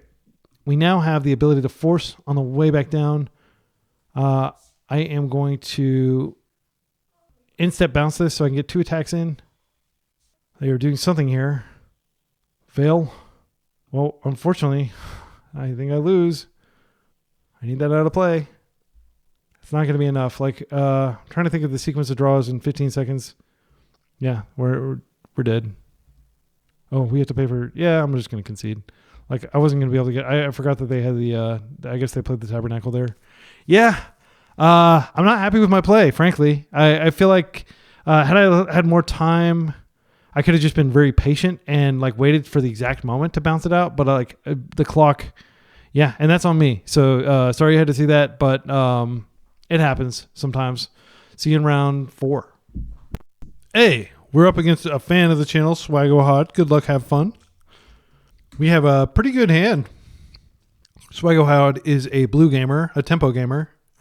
Yeah, I'm going to presume they're on some form of tempo, and this feels really good against tempo. Being able to stand up some blockers, make their cantress painful. Okay, another Stompy. Oh, okay, Painter. Yeah, that's fine. If they play a Urza Saga, I'm going to be very sad. I think we Thoughtseize here. And then we can waste the Urza Saga. Yeah, I'm going to do this. I don't want them to just have natural Grindstone from hand. Okay, so I'll just take the Bolt. Yeah, I'm not concerned. Their hand is pretty slow. But, at any point they could just draw a Grindstone or a Urza Saga and then have a path to the combo. So there's one of their mountains. They are playing out the... Oh, Fable. Well, that's a good rip. That's like basically the best rip other than Grindstone itself. Okay, so we're in trouble. They're going to generate a ton of value. I think we probably have to hit the tomb and hope that our Nethergoyf can hold the fort against the Shaman. Maybe they won't attack into it. We could bounce the token out of play. We could also... Okay, I think I'm going to do the Bowmaster trick here. Because they do have cards they want to discard. So in this situation, what you do... I'm gonna withhold the fact that I have Wasteland. It might make a difference. So generally these decks, because they play Urza Saga, you don't have to worry about them going after your non-basics. So what I'll do is during their upkeep, I'm going to attempt to Bowmasters, and that means that I can ping this, and then if they want to use the Fable ability, they have to potentially lose their Shaman token before attacks, because they want to generally like use that Shaman to create a treasure. I mean, it's like a free Lotus Petal. It's really powerful ability. So now they're disincentivized from using this, and we can still deter their attack. So they opt not to use it. So that worked as intended. Okay, and they're not attacking with this, so I'll just take it. I bet you they play out the mountain. They might even play out the Spirit Guide just as like material. The One Ring. No! You went over my helmet. Yeah, it's okay. I mean, we have Bowmaster. If they activate here, I will ping this. They're just going to wait. They're very disciplined here. They're an experienced, long-time player. But they're probably not going to play around a second Bowmaster. So we have the option of putting a Nethergoyf out, which is not huge, or wasting them off that tomb, which constricts their mana quite a bit. I think I'm going to hit the tomb. And now we have a second Bowmaster waiting in the wings, unbeknownst to them. Although it is blue and they can counter it if they so desire. All right. This is great. We're going to get 3 pings. I think we just take out the Painter itself. That card is, potentially an ordeal. This makes their Pyroblasts do nothing against our current board. Yeah. Bowmaster just showing up, being freaking phenomenal. 4 out of 4 matches so far have been one ring matches. I'm almost certain that the last round opponent was also on one ring. Okay, there's the Urza Saga that we feared, but now at least we don't have to worry about it getting a thing. So we did slow them a little bit, didn't we? Got this big game piece. We can borrow this out of play if they attempt to copy it. Okay, so let's think about this. I think we brainstorm. We find I want to find another wasteland. Okay, that's not terrible. So I think we want to just push this. Days may be relevant. Nethergoyf is going to be okay. Strix is an artifact and a creature, so it does buff the Nethergoyfs. I think the best place to put it is our graveyard, but we don't have a way to do that. I do think we just keep jamming Nethergoyfs, though. My instinct here, Borrower is really good. Like, it gets rid of this completely. I think we put back the Days. I think we put back the Fatal Push. Do we? No, Fatal Push is a valuable insurance policy. There's also a chance that they have a blast. Yeah, I'm going to go like this. If they blast this, this is a type in the graveyard for Nethergoyf. Now that they have this on the table, though, yeah, I think I'm going to go 1 Nethergoyf and 1 Fatal Push. I'm just going to Fatal Push here. I don't want to ever deal with that thing. It's just too scary. Now we can go to combat, and I'll just attack with the army. They probably won't block. Because what I was thinking is, what if they have Fury and then they copy the Fury, and then they have a hasty, brutal thing that they can do to us. Yeah, okay. Nethergoyf is getting bigger, and it will only further grow if we have favorable combat exchanges. They're down to 8. I'm feeling pretty favored. Like, Urza Saga constructs are not going to save them at this point. They don't have enough material. We've got a blocker for their Shaman, so they're disincentivized from attacking. Ancient Tomb, they have tons of mana now. I'm glad I put back that Days. They could have hard cast Fury, which would take care of these. I think we do block Nethergoyf. Like, I'm aware that they could, Fury that away too, but like killing this is okay, good. They're not going to attack with it. So if we just bounce this out of play, they can still chump. Actually, we bounce and we push the construct and they're dead. So I am going to attempt to do this. Okay, and now we can attack for lethal. Let's do it. And if they create the construct, I'll just push it. So this is where our control deck becomes a tempo deck. And I believe they're dead. Okay, good game. Yeah, it is nice because this is like in the intro, the deck tech, I said this is kind of like tempo control. And basically we played like a tempo deck there. But, post board, we're going to play more like a control deck.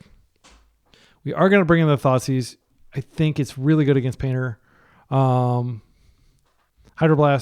most definitely. Consign comes in because of the ring. Engineered Explosives. Dismember is it is a removal spell. Yeah, and then we're just going to take out these. I think we take out our expensive blue spells. Sorry, Kaito.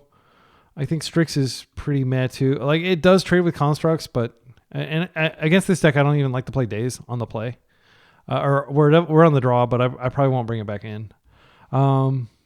Maybe we don't need all of these Thoughtseizes. We have 2 Thoughtseizes. Maybe that's enough. But we want to get as black as we can in terms of the density of black cards, because they don't get disrupted by the many blasts they have. So currently, I think Tomio's the cut, really. I'm going to keep the Thoughtseizes, and I'm just going to do damage to them. They do a lot of damage to themselves. Yeah, I'll do like that. Yeah, so disrupt, and win with Bowmaster's one of the best cards against Painter, surprisingly, because of things like being able to do the trick with Fable. This hand is fine. It's not exceptional, but like Nethergoyf can get us really far. Grindstone, okay, they could have the turbo, but they need 5 mana to turbo us. Force is a great rip.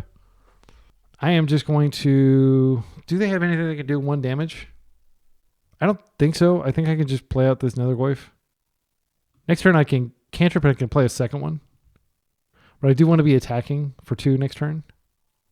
I'll pitch Brainstorm rather than Ponder because Ponder is a sorcery.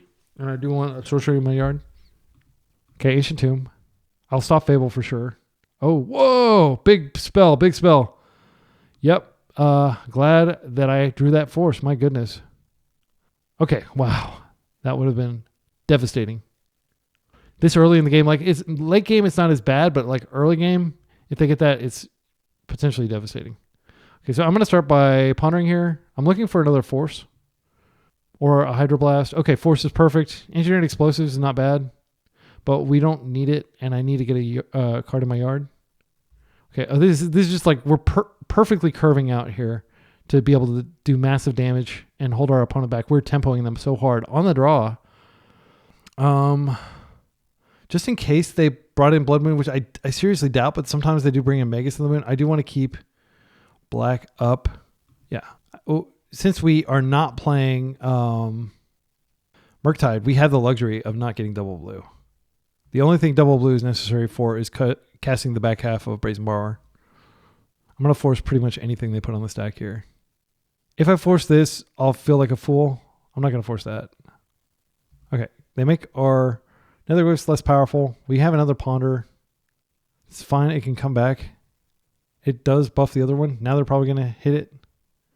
Another Grindstone. Okay, they didn't get a good draw at all. But they could still win. Because that's the nature of having an I win button in your deck. They can still win even with their mediocre draw. Okay. So I think first things first, we attack. I'll play the land. I'm going to attack.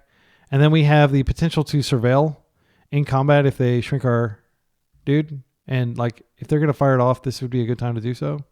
Yep, they are. Okay. So now what I'm going to do is I'm going to surveil. It immediately gets some of his strength back. Undercity Sewer. We're going to pitch anything here. We don't need another land. So we're just going to hit for 1, but it's still good.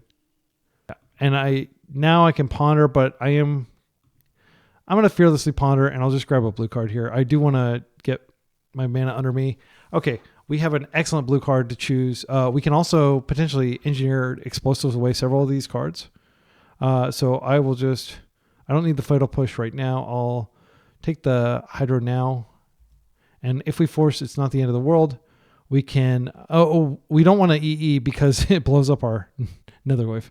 But maybe they play like a Urza Saga or some sort of 0 drops come out, and then we can blow up stuff. But I didn't want to shuffle... Okay, let's read this. Deals 2 damage to any target.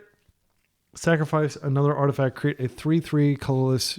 Okay, so this is actually okay because we can... If they start sacrificing stuff, we can blow it up. This is just an artifact. It's not a creature. They can make a creature, but it's a creature that's going to lose in combat. Yeah, I think this is fine. It is red. This card isn't good. Just let it slide, is what my opponent said.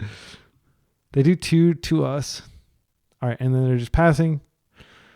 They don't have any mana. We could just Hydro this next turn, and it buffs our Goyf. I think that's probably okay. I do want them to invest. Let's think about this for a second. We have plenty of time. So, we attack. We're just doing 2. They can't immediately make a dude, but they can next turn.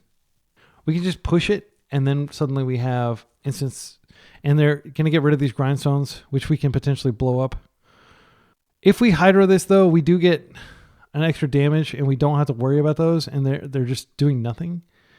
I think it's okay to Hydro here. This is risky, but I'm going to go for it. Yeah. Okay, and we do 3. And they're chilling. Their lands are dealing damage to them. We're drawing another Fatal Push, which can help keep the path clear, but we don't have a force if they draw something crazy. Okay, they don't seem to have anything. All right. I think I'm going to just play this and blow it up for nothing just to get more damage on him. I know that sounds crazy. I'm going to wait until we're in combat. I mean, it does represent a way that we can... I think it's worth doing just to get more damage because they have a tomb out. They're dead on board. We can eliminate 2 blockers. Okay, we did it. My opponent says, GG's, thanks for tuning into the Be Excellent channel. Keep grinding Painter. It's an amazing deck. It's a very thought-provoking deck. Like, it is definitely like the thinking person's Stompy deck, in my humble opinion. See you in round 4. We are 3-1, losing only to our own clock and our own... Yeah. I'm not going to come up with an excuse for match 3. I will say that I definitely, if I had more clock, I think I could have definitely figured out a way out of that. Because we had Harbinger we were drawn to. We were able to, like, I was F6ing a lot, and I actually made several suboptimal plays because I was F6ing and kind of panicking. And had I not done that, we would have had that Nethergoyf on the table, and we would have had maybe... Yeah, it's an unfavorable matchup, but it is a bomb that can be diffused. And I think I failed to diffuse it, but I think that the tools were there. We did have good draws. So I'm just blaming myself entirely. I'm not blaming the deck. Don't think that the deck sucks because we lost to 12 post. I think the deck is fine, and I just need to play tighter. See you in round 5. Final round, we're finally on the play. I don't know if we were on the play last time, but yeah. I know we were not on the play the first 3 times. Okay, so this is a mulligan. Our opponent is an Eldrazi player, most likely. I think this is okay. It's not spectacular. I'm going to put this back.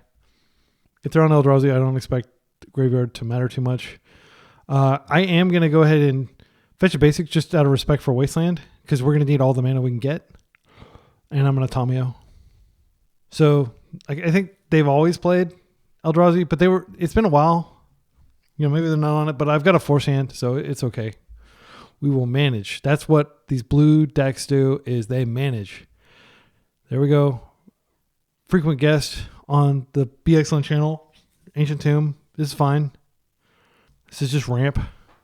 I do think we want to flip Tamiyo this turn. Yeah, I'm going to attack and then I'm going to flip her. And then we'll have a lot more information about what we want to do. But probably it's going to involve getting Nethergoyfs on the table. Nethergoyf has been the absolute MVP of this league so far. All right. Speak of the devil. Nethergoyf is here. Bowmasters is not great against Eldrazi. Fatal Push is also not spectacular. Maybe we don't need a second force. Okay, let's think about this. Yeah, I think Bowmasters is pretty terrible against Eldrazi. Let's take a look at their list. This is like from a long time ago. Do they play the One Ring? They weren't then. How often does the Eldrazi... I'm going to take a look at the actual meta and see whether people are playing One Ring in Eldrazi right now. I know they're playing it in Stompy, or Red Stompy. Okay, so we can just go down here and we can see the One Ring. Usually not. It's like, maybe a one of. So I don't think we keep the Bowmaster. I think we keep the Fatal Push. She flips. Next turn, I can potentially Ponder to get her out. Plus, I am going to go ahead and put the Eldrazi on the table. It does turn on the ability for them to K-command something. I love just being able to play on basics, and that's something this deck can do better than most decks that are 2-color. So if they, have a nut draw and can like kick a Summoning Microspawn, we still get to keep at least 1 land. So we'll be able to use some of this mana. Okay, that is very strong. Thought Knot. We can just force it, is my instinct. We may not be able to force subsequent cards. We're still holding Fatal Push for the other guy. One of the reasons why I did that, by the way, is... Okay, now we could just buy back... I'm not going to buy back. I'm going to try to go upstairs. Yeah, I have a Clue activation that could potentially draw another blue spell for force. We're hitting them, not for a ton. We're 2 turns away from Tamiyo Apocalypse. Maybe I should have cracked the Clue just so I could potentially draw a land there. Because I could have found a Wasteland. Yeah, I think that I'm willing to accept that was bad. Like, okay, this is probably something Micah spawn here. Oh, another Thought Knot. If we can force it, I'd like to force it. I'm going to go ahead and activate. I mean, the other alternative, yeah, we don't have the mana to... They've still got a lot of mana floating, is the scary thing. Okay, yeah, they are going to be able to take probably our Fatal Push.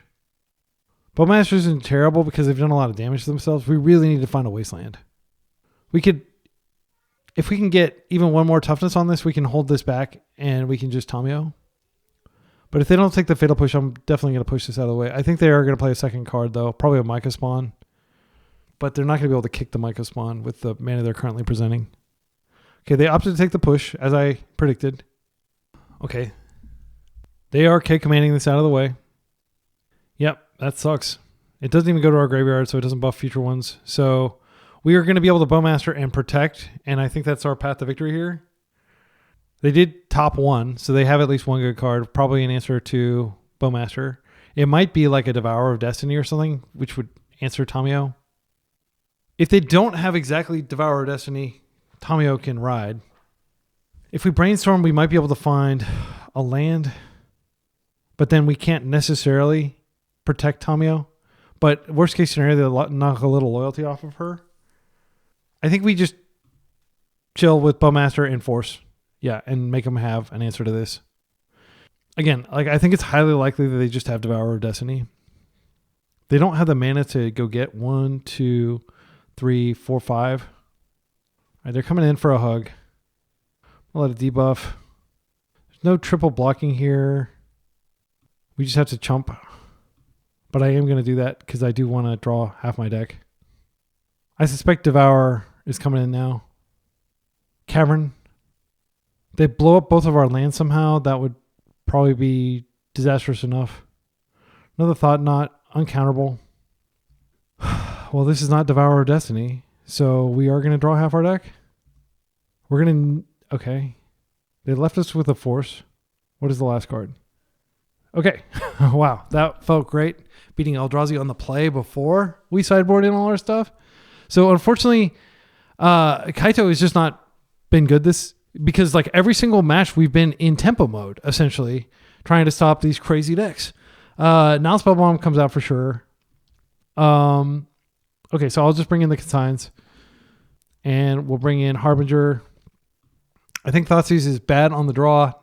The reason is they're doing a lot of damage to us. And also they're playing Chalice. Engineered Explosives comes in to deal with Chalice. Dismember is probably better than one of the Fatal Pushes, even though I just said like paying life is bad, but we do need to be able to remove some of their threats, and Dismember can do it, whereas Fatal Push can get locked out.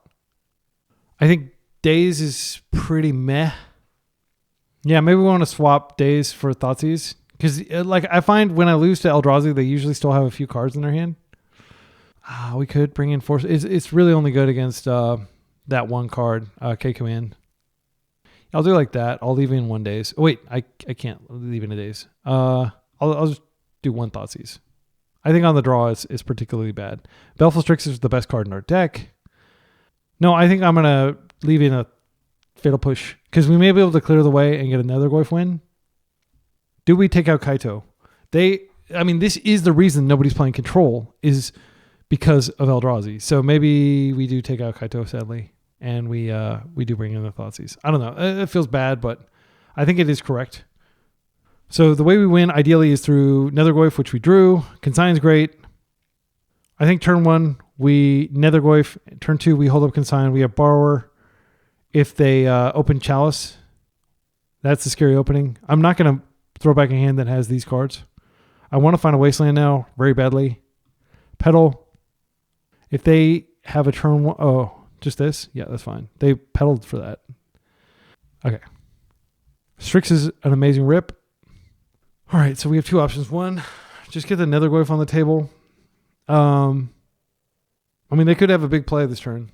If they have Ancient Tomb or something like that, that could represent One Ring. They could represent Thanaseer. We should take our Consign most likely. I think I'm going to get on board. I'm going to get a Swamp and I'm going to get on board. Again...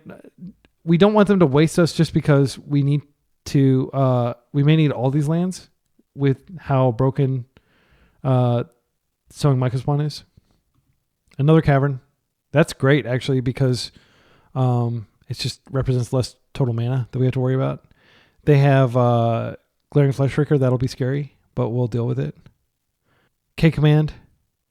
That's fine. I'm glad they're not K-Commanding our Strix, because that represents, like a favorable trade. Okay, with how little mana they have out and the fact that they already have this, I am comfortable going ahead and Strixing here, and I am going to do so off the island. This will be a great late game card, but if they strip it, that'll suck. Maybe we rip a Force. Okay, we're not vulnerable to Chalice right now because of Brazen Borrower, but we don't have any sort of clock. They're not doing any damage to themselves. If they just K-Command this out of the way, that'll be unfortunate. This can... How do they pay the kicker? It's just 1 green? Oh, it's just 1 green. That sucks. Yeah, they got a 2-for-1. Okay, so I think I'm going to start with the Ponder here. Then we can just kind of build our own Brainstorm. Oh, Harbinger. So the problem with Harbinger is it doesn't deal with this, which they can, like, even if we bounce it out of play, they can just play it again. So they can use this to get black. I do think it's above average draw, though. I'm going to keep it. Fatal Push doesn't feel super powerful right now. Maybe we don't want the Ponder. We just want to graveyard it. It feels weird to do that with a Ponder, but we have plenty of other cards, and I am a little bit worried. I want to keep the Harbinger on the bottom here. And then I'll just, I'm going to Surveil Land here. By Surveil Landing, we are going off of Consign, and you may criticize me in the comments. It's totally fine. But I want forward momentum, and I do have confidence that this Consign will be good later. It would have been great to stop that, to stop the trigger. But they're clearly mana screwed here, and I feel like we should capitalize on that by mana screwing them some more. Okay. Is this Fleshraker? Null Drifter? That's fine. So they have a ton of cards in hand, but nary a land. And by getting this out on the table, we will choke their ability to produce mana. Please don't play a Chalice right now. I don't want to have to deal with that. Disruptor Flute. Okay. See what they name. I bet you they name Consign. Harbinger. What a great name. My goodness. Okay. So we do have the ability to shuffle it away. Oh, no, we don't. Oh, yeah, we do. Okay. So I'm going to go ahead and do that. I'm going to Thoughtseize them for sure here. And I think I just Tomio. What are we shuffling away? Bowmasters can trade with this. I think maybe I put away a Fatal Push. I'm not sure if that's inviting disaster. Okay, I'm going to do this. I'll play this. We're going to Thoughtseize first, get maximum information. Okay, wow. That is a lot of interaction. Okay, so Sire of 7 Deaths is the real deal. That is a serious pain if it resolves. Sowing Mycospawn can help it resolve. Thought-Knot Seer is irritating. I think what we do is we just consign whatever it is they do next. I am going to take this Sowing Mycospawn. I do think that's the most powerful card in their deck, objectively. And then I'm just going to go ahead and Tomio here. And we can always fetch if we need to interact, but most likely I'm just going to consign a Thought-Knot Seer here. If they play the Sire, I can't counter it. That'll be pretty devastating if they come up with a Soul Land here, because they have 1, 2, 3, 4, 5, 6, 7. Yeah. Okay. Let's go ahead and consign the. Oh, we can't consign it. We can consign the trigger. Damn it. Okay. I didn't think about that. Sorry. I think we just if we brainstorm to flip, then she's dead. Yeah, they're almost certainly going to take the Brainstorm here, I think. Yeah, we would need double Wasteland to get them off this. We'd probably actually go after the Ancient Tomb here. I think we've almost certainly lost this game, by the way. And I think it might have been winnable. Maybe I did something wrong along the way. But it feels unwinnable. When this deck has everything lined up like it does, it just feels absolutely unwinnable. They would have probably not been able to kicker this with their current mana, but that's a big risk. Okay, they did take the Brainstorm. Okay, and I am going to just wait for my upkeep, and then I'll do it. Go get Underground Sea. Looking for Baleful Strixes. Strixin, I believe is the proper pronunciation. Okay, this is land number 5, which we didn't really need. Okay, so options. I think we could go ahead and attack, create a clue. They don't have reach on any of these, although it is worth noting that the Sire does have reach. It's one of the 7 abilities they gave it. As you can probably tell from my tone of voice, I'm not a fan of the card. I would love it if I just woke up and there was a ban announcement like all Eldrazi type creatures are banned. That would be fantastic.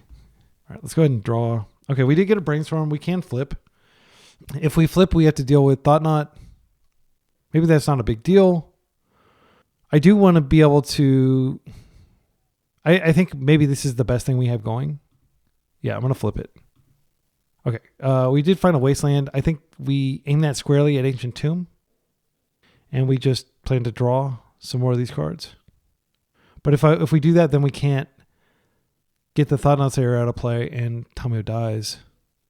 So I think we do need to fetch this turn. I'm going to plus her. I can just do Bowmasters. I can ping block. I think that's better than, yeah. So we're going to trade our Bowmasters for this, and we're going to also chump the Tamiyo. Okay, and they know about Bowmasters, so this is no surprise. Let's go get our Underground Sea. Blue, black, Bowmaster. Let's ping here. Now we're going to go to blocks. Block here just to kill this thing, and block here. I am aware that, like, technically they could cast K Command and stuff like that, and Bowmaster could get value, but I want to protect loyalty on her right now. They do have the Sire now. We're damned. We are totally screwed. We could have taken it. Okay, they're Thought Knotting first, which is a little bit of a relief. But there's no way that Tamiyo is going to get anywhere now. We may actually have to regrow the Thoughtseize to take the Sire because it's so backbreaking. But then we're dead to combat. Chalice, that actually isn't that big of a deal since we can replicate. I say before I draw like a Ponder probably. It does mean that I can't Thoughtseize the thing out of their hand. Okay, this is not terrible. We can tread water for a couple turns. Yeah, I'm going to do this. I'm going to waste the Eldrazi Temple. This keeps them off Sire for another turn cycle. We can just double block this, but we need to draw another thing to deal with. Yeah. If we can get to Tamiyo Armageddon, that's spectacular, but I don't think we're getting there. I'm going to try, though. There's a world in which we draw like Nethergoyf or something like that, and we can get there. All right, let's ping them, and we're going to double block. Actually, Nethergoyf doesn't work. So we have to draw exactly Bowmasters or like a Strix or something. But I do think it's worth, like, this is our chance to win this game. The longer the game goes on, they have a freaking land. So they're 1 away from Sire. Kaito got sided out. This is the most land I think I've ever had against Eldrazi. So we can keep Tamiyo around for a turn, and we can distract them. There's nothing to regrow. Yeah, I'm just going to do that. Our opponent actually knows our hand exactly if they've been paying attention. So she's going to lose 6 loyalty, but we're still going to survive. They don't seem to have the land yet. So she can basically absorb a bunch of damage over the next couple turn cycles. So she just absorbed basically 8 effectively. I can't cast her. Yeah, we've lost. I have plenty of time on the clock, but I'm going to play it out. I might learn something more about their deck. Like, we've learned that they're playing Sire. We've learned that they're playing Talisman. If we find we actually have enough mana to cast the Harbinger now, if we find it. Not that it'll really matter because we're so dead. Tamiyo's down. All right, nothing to do with our mana here. I'm going to concede. Yeah, we lost this one. I'll go ahead and draw a card. It wouldn't have been enough. Yeah. On the play, I think we bring in all the Thoughtseizes. I think it is pretty good. Daze is not atrocious. Do we bring Kaito back in? Okay, my instinct is maybe we do bring the Dazes back in and we just play like pure, hardcore balls to the wall tempo. And if that's the case, I'm not going to take out Harbinger. It's too good. But I could take out a Dismember. Well, Dismember is kind of playing full tempo. Engineered Explosives. They did Chalice us there. They do have Disruptor Flute. I can't go full tempo. They're like Strix is too good against them. It did get exiled there, which was really annoying. I'm not going to take out Tamio. Well, yeah, I think maybe I do actually cut Tamio. My reasoning is she gets stopped by a lot of stuff like Chalice. Bowmasters can help us tempo. I don't know. I feel like Days is not that great even on the play. I think I'm going to go like that. This way, like, hopefully we just shred their hand with, like, we get a hand with lots of Thoughtseize and, like, a Nethergoyf. We can stall them out and beat them down. This is a really good hand. It doesn't have a path to a second land. I think we just open basic Swamp, and then we have, like, 2 things we can do, kind of. No, I think we need to risk it with the non-basic. I'm going to open Thoughtseize, and then I'm going to hope that they don't wasteland me. They may not wasteland me if I'm playing confidently. Okay, they do have the wasteland. That's terrifying. Chalice wrecks our deck. They have 2 of them. They can Ancient Tomb Chalice. I think that's probably more likely what they're going to do. The redundant Chalice, nothing to be done about it. I think what we have to do is we have to take the Sowing Mica Spawn. It's the most powerful card in their deck. I hope I'm not tunnel visioning on it because, yeah, like there's no point in taking a Chalice, unfortunately. Yeah, I'm going to take the Mica Spawn. All right, and let's hope that they don't waste us. If they waste us, then we're just totally screwed. We've got 17 more lands in 52. Okay, they are playing the Chalice here. I mean, it's not really that big of a deal if we draw a land because like most of our cards can't be cast, so they might as well, like, this is way more powerful than wasting us because they basically denied us being able to do anything. I'm going to concede. Like, I don't want to do this to myself. I've done this too many times. Yeah, that sucks. Okay, well, the deck performed great, even though like my keep was like they had like the nuts that final hand, and you could say, oh, well, you should have just mulliganed. Like we had like a really good hand. We had lots of interaction. We had disruption. We had the best card in the matchup, arguably, is Baleful Strix. We had that. We had a Thoughtseizes opening. And they hadn't been wasting us throughout the game, but they were going to waste us when they saw that we didn't have any land. So I don't need to think that was a premature concession. That we were losing. We were like less than 1% for that game. But the deck felt great. My main observation is that, like, certainly if you're playing against Stompy decks, which like every single deck we played was like a big mana deck.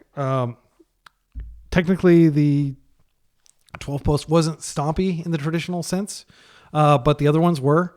I mean, like, if you're going to be playing against Stompy, Kaito just wasn't right. Let me show you this other list I have. And this is what I call Turbo Tempo. I've got a video with this, but we're playing Murktide, and we're playing Kaitos in the side. So here is my thinking. We take out the Murktides. They are good, don't get me wrong. But we put the Strix in here. We put a couple Strix in here because Strix is good. And then we're not as affected by them having Chalice, but we still have like the 4 Dazes. And I think going down to 3 Dazes, like we didn't feel it because we were playing Stompy, but once you start playing against Delver and stuff like that, you're really glad that you've got Daze in your deck. I think 3 Thoughtseize is excessive. I think we can move to one to the sideboard.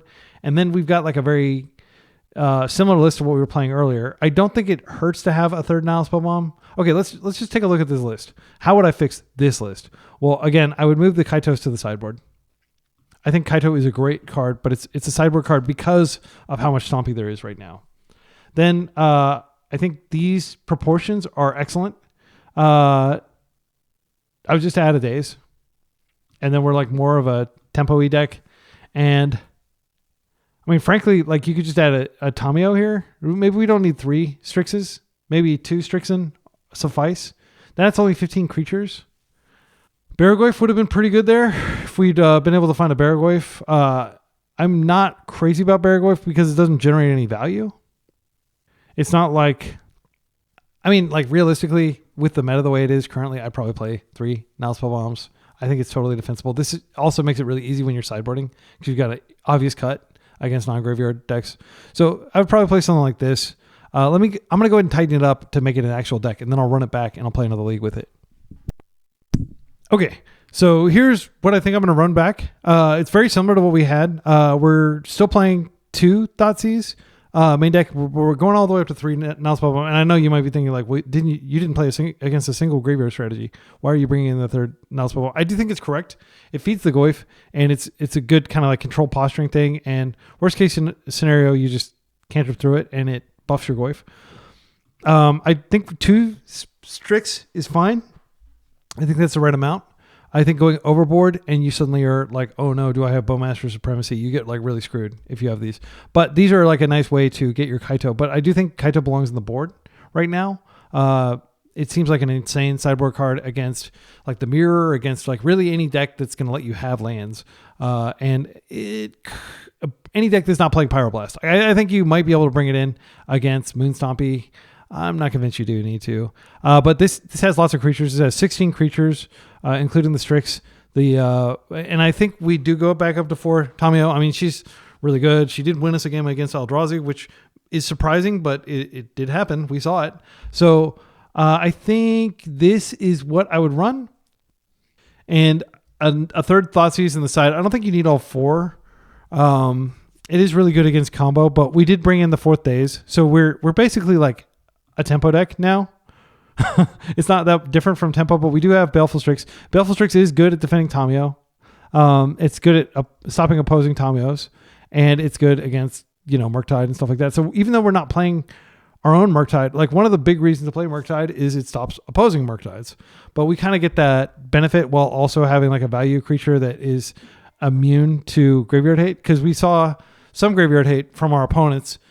We saw people doing, for example, Soul Guide Lantern, and that was a big deal in the Painter matchup. So, yeah, I think I'm going to go ahead and play a league with this. The only changes I made to the sideboard is because we're playing a 3rd Spellbomb, I remove 1, and then I went down to 1 Thoughtseize in the board, but everything else is the same. See you in round 1. Round 1, we're up against Jesus MTG, a true fan of resurrection strategies. As a reanimator player, I think this is perfectly legitimate. Like if they're on a blue deck, and they generally are, this seems strong. If they have switched back to Beanstalk, which they have played in the past, then this is good against that. I'm just happy to not be playing against an Ancient Tomb deck. All right, Tamiyo. Yep. I think I'm going to Underground Sea Thoughtseize. If they waste, that's okay. It is kind of like a Time Walk effect because they get the card off of this. But it makes sense to do this before they're able to, and I will Daze if they Daze. Okay, so they're on a fair deck, which is great to see. I'm glad that this is part of Magic the Gathering right now. If we take the Stoneforge, then they can just get pre-war firmware and bring Stoneforge right back. However, we can Daze the Stoneforge, and they don't seem to have any counterplay. So I think we just take one of their Stoneforge and we Daze the second one if they try to get jumpy with it. Narset is something that is not that big of a deal for our deck because we can just get our cantrips out of our hand in advance. Okay, they're fetching. Was that their draw for turn? No, that was not. Okay, so they're playing on basics. I'm going to Daze this. It sucks when they have a Tamiyo to be dazing, but it is a 1-for-1. You don't let this resolve. Okay, so now their hand is Narset Unknown. They're creating clues, which they are going to be able to crack. It sucks. If I can find a Fatal Push, I will push her, but that's going to be a 2-turn line. Now Spellbomb, not good in this matchup. I think we go ahead and we start with a Ponder, and then next turn we can Brainstorm. I would like to find another Daze. Nethergoyf is great. They don't seem to have removal. Fatal Push does deal with Tamiyo. I think these cards are fine. Delta's the least important. Yeah, so I think next turn what we do, we force the Narset. We can't allow her to... she's going to generate a lot of value. If they don't Narset, that's okay. Then I can have the luxury of brainstorming away this Spellbomb. They're probably going to aggressively draw clues to try to find a land if they don't already have a land. Lorien Revealed, this is fine. So they will have the land for Narset. They got an island. They play the island. Cracking the clue. This does represent them getting Tamiyo online, which is annoying, but It's also kind of a relief because we don't have a good way to deal with her. Oh, wait. Never mind. They didn't get a second land there. Okay, so we're going to get a clean Fatal Push, which feels great. I'm going to go ahead and start by brainstorming. I really want to get rid of this Nile Bomb. Okay, another blue card for Force is welcome. Put back these 2 lands. We're just not like a mana-intensive deck. Oh, wait. Yeah, I'm going to put this back. Okay. Now we'll go ahead and I'm just going to kill Narset while I can. Or kill Tamio while I can. They could be playing back to basics. They have fetch like they are. I'm going to go ahead and do this now. Okay, next turn we're just going to force Narset, and then we're going to hopefully be able to win with our creatures. They do have a lot of card advantage going. Narset is too much card selection. I think this is a force, and then I'll just deal with Narset some other way. Do they have Spell Pierce? No. Okay, that's good. Spell Pierce is really strong. Okay, another Nile Spell Bomb. Actually, not terrible considering they have lots of cards they can potentially bring back. I'm just going to put this Nethergoyf in play, and we're going to pass with Bowmasters up and potential Surveil trigger. Okay, they have a lot of mana. Teferi, I am going to respond. I would like to respond. I'm going to get my swamp. I'm going to get an island.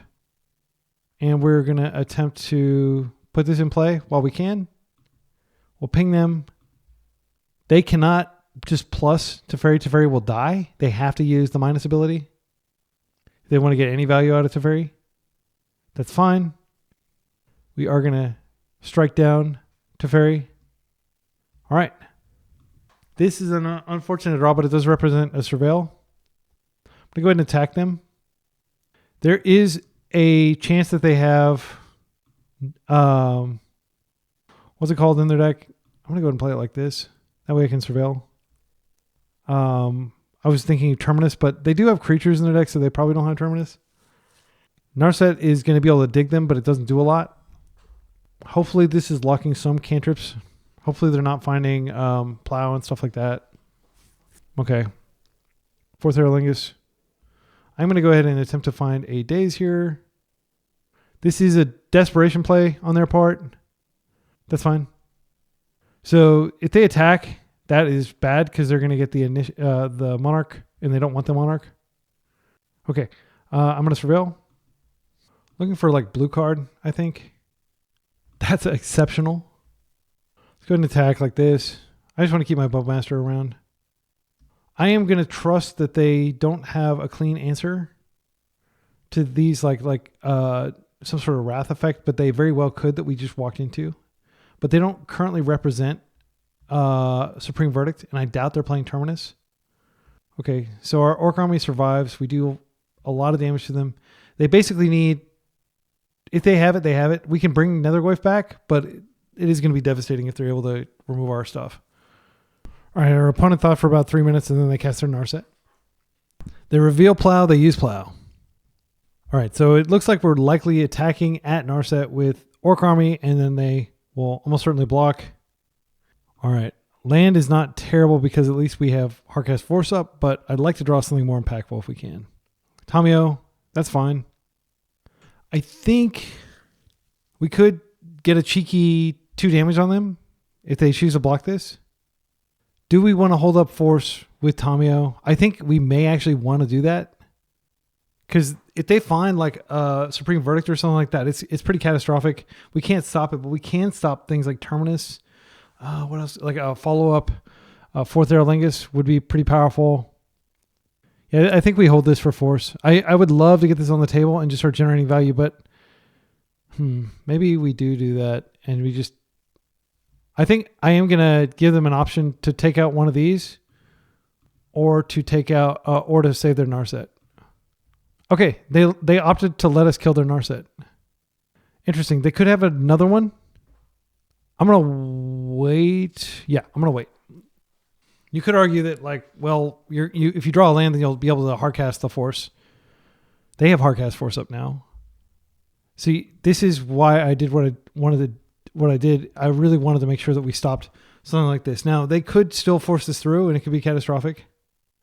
They have a plow, that's bad, or a prismatic ending. They're cracking their own Tamiyo. Okay. That's bad, by the way, because we can attack and they can potentially block. I'm going to go ahead and attack them with just one. And then we can deploy this Nethergoyf. They let it through. It's a 5/6. Large and in charge. They can flip a Tamiyo and decrease his stats. Leave a comment if you think it was a mistake for me to attack with the Bowmasters there. I felt like the longer this game goes on, the worse it gets for us. There's Batterskull. They can potentially equip something with this. They could potentially double block here. Our best draw is probably Brazen Borrower because it represents both a threat and something that can give us some positive tempo.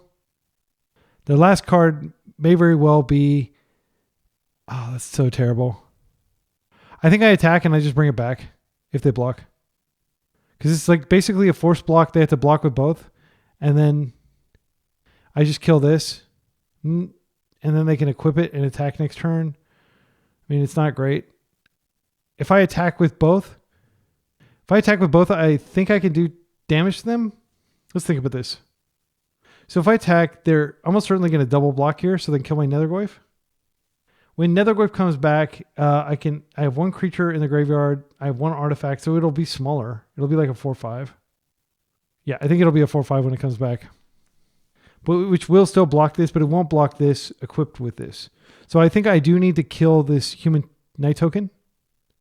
So attacking with the army actually accomplishes that because... But if I hold it back, then I can double block the thing. Yeah, I think I just do attack like this. And then they're probably going to double block, and I'm going to kill the human token. And they may be surprised by that. They could equip Tamiyo herself. It may be better to kill this because then they have to spend the entire turn equipping the human knight. It's unfortunate I drew the days when I did. I will probably daze back the Undercity Sewer if I have a good target. I'm not going to exchange days for an Undercity Sewer. Days may still pull some weight here. This is like a pretty technical game. All right, let's kill this. Then they only have one attacker.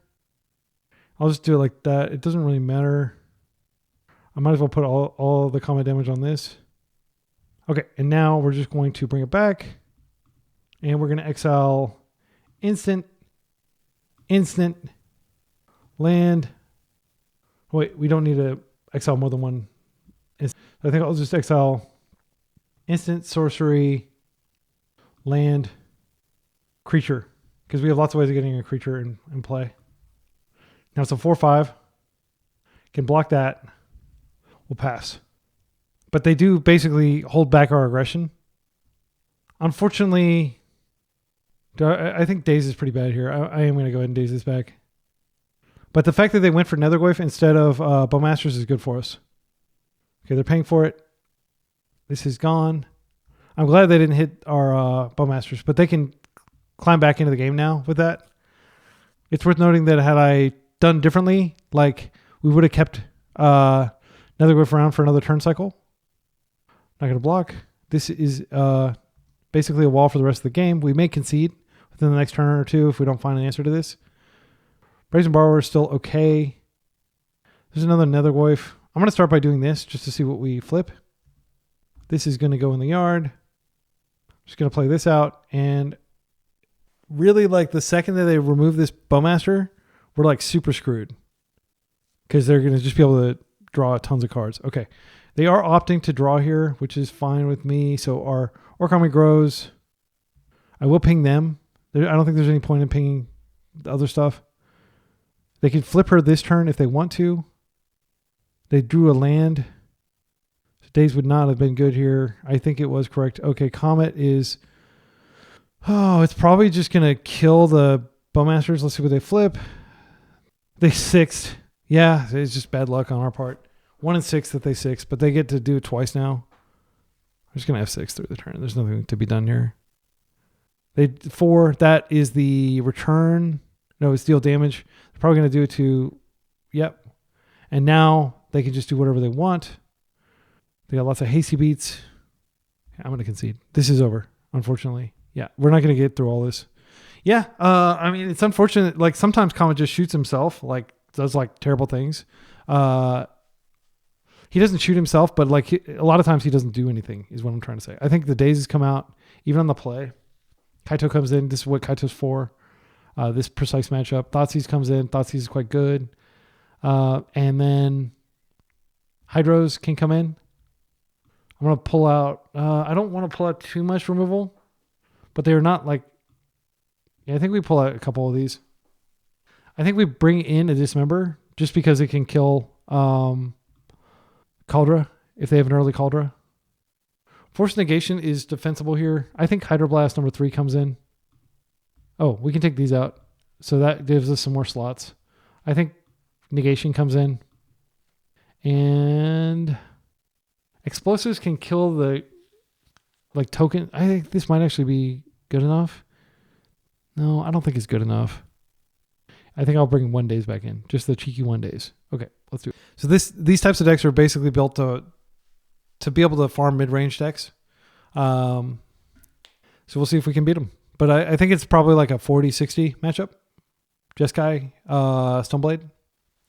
I think Stoneblade, like I love Stoneforge Mystic.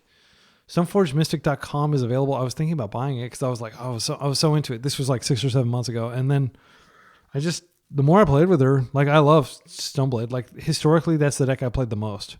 And you can watch some of my Stoneblade videos on my channel if you'd like. But she just doesn't feel powerful enough right now when you're facing like Eldrazi and stuff. This feels great. I like Strix.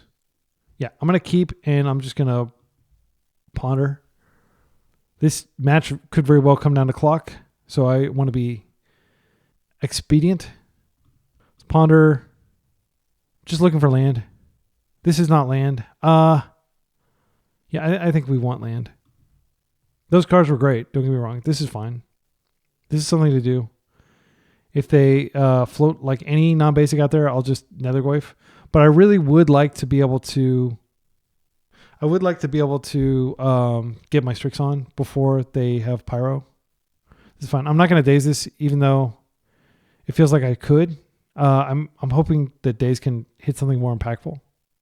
Come on, we can still draw land and still Strix. Okay, that's fine. I'm not going to complain about it. I'm just going to put another Nethergoyf out and we'll pass. Hydroblast is a very good late game card. It's not exceptional early game. It might be the pitch to force. I think Daze is most likely the pitch to force. We'll see what happens. Are we going to get Daze equity? This is like the only thing we've got going on. It feels wrong, but I am going to pitch Hydroblast to protect this. They are brainstorming, which is fine. I want them to do something that like I can hit with the Daze and make the Daze impactful. Like if they force again, that would be great. I don't know why they're doing this. This is very aggressive. They're probably sensing blood in the water. Like, oh, if we can get rid of this, then they don't have anything going on. And you would be correct. But what you probably don't expect is that I have a Daze. Okay, and they're just letting me go to my turn, which is fine. It's a shame we couldn't Daze anything there. Please give me a land. Thoughtseize. Let's take a look at those secrets, shall we? We do have Daze for 3 drops. If they have like a... I'm not going to take a 3-drop. Whoa, they've got a lot of stuff. I think Stoneforge might actually be the take. Supreme Verdict is noteworthy. If we take Brainstorm, it reduces their ability to dig. Daze Undoing is super scary, but like we just need to beat them before that becomes relevant. Yeah, I'm going to take the card they can cast here and let them cantrip for a few turns. We don't have much of a clock, as they can probably see. Daze is definitely there for Teferi. I'm glad I kept it around. This is fine. Yeah, this is like the nightmare. It's not the nightmare matchup. It may be. I think Depths, which I played against a couple days ago. I was playing Stoneblade, but I played against green-white Depths, and that is the true nightmare matchup, in my humble opinion, because like there's just like nothing you can really do. Like they just have threat after threat, and it's really powerful. Come on, spin your wheel some more. All right. Rest in peace. I mean, sadly, I think we counter this because it completely shuts off my engine. Yeah, I'm going to counter this. And then hopefully we can draw another counter for Teferi. It sucks to have to counter this. Okay, another Nethergoyf. Now I'm pretty glad I countered it. I should have played out the other Nethergoyf first. If they find a land, they can just Supreme Verdict and put us in the dirt. But there's nothing we can really do about that. I think playing Nethergoyf is fine because then we do have a way to kill Teferi. Okay, there's a Brainstorm, so that means we're not going to get Supreme Verdict this turn. I would love to find another Thoughtseize. I think that'd be a great draw. But I'd prefer, of course, to draw like just a land so I can get this out of my hand. It's been rotting in my hand for several turn cycles now. Red, okay. Teferi time. Prismatic Ending, okay. It's a 1-for-1. They do have a lot going on over there. Still no basics. Back to basics looms as a potential card that can screw us. I think I'm just going to attack and I'll pass. And we'll hope that Bowmasters is somewhat consequential. If they cast Days Undoing, unfortunately the triggers don't actually resolve because the turn ends. That is a clean way for them to get rid of our graveyard while also refilling their hand. I am walking right into Supreme Verdict, and I know it. But, you know, I need to apply some pressure here. We're extremely unfavored. They're going to plus probably. If they plus, we can't immediately kill. Okay, so what we need to do is we need to find something that stops Narset. Okay, so we could just attack them and make them redeploy their Teferi, but that doesn't get us any closer to winning. They can just Supreme Verdict next turn instead of playing Teferi. Then we can bring back Nethergoyf. We won't have enough types. I'm almost certain that they're going to Supreme Verdict next turn.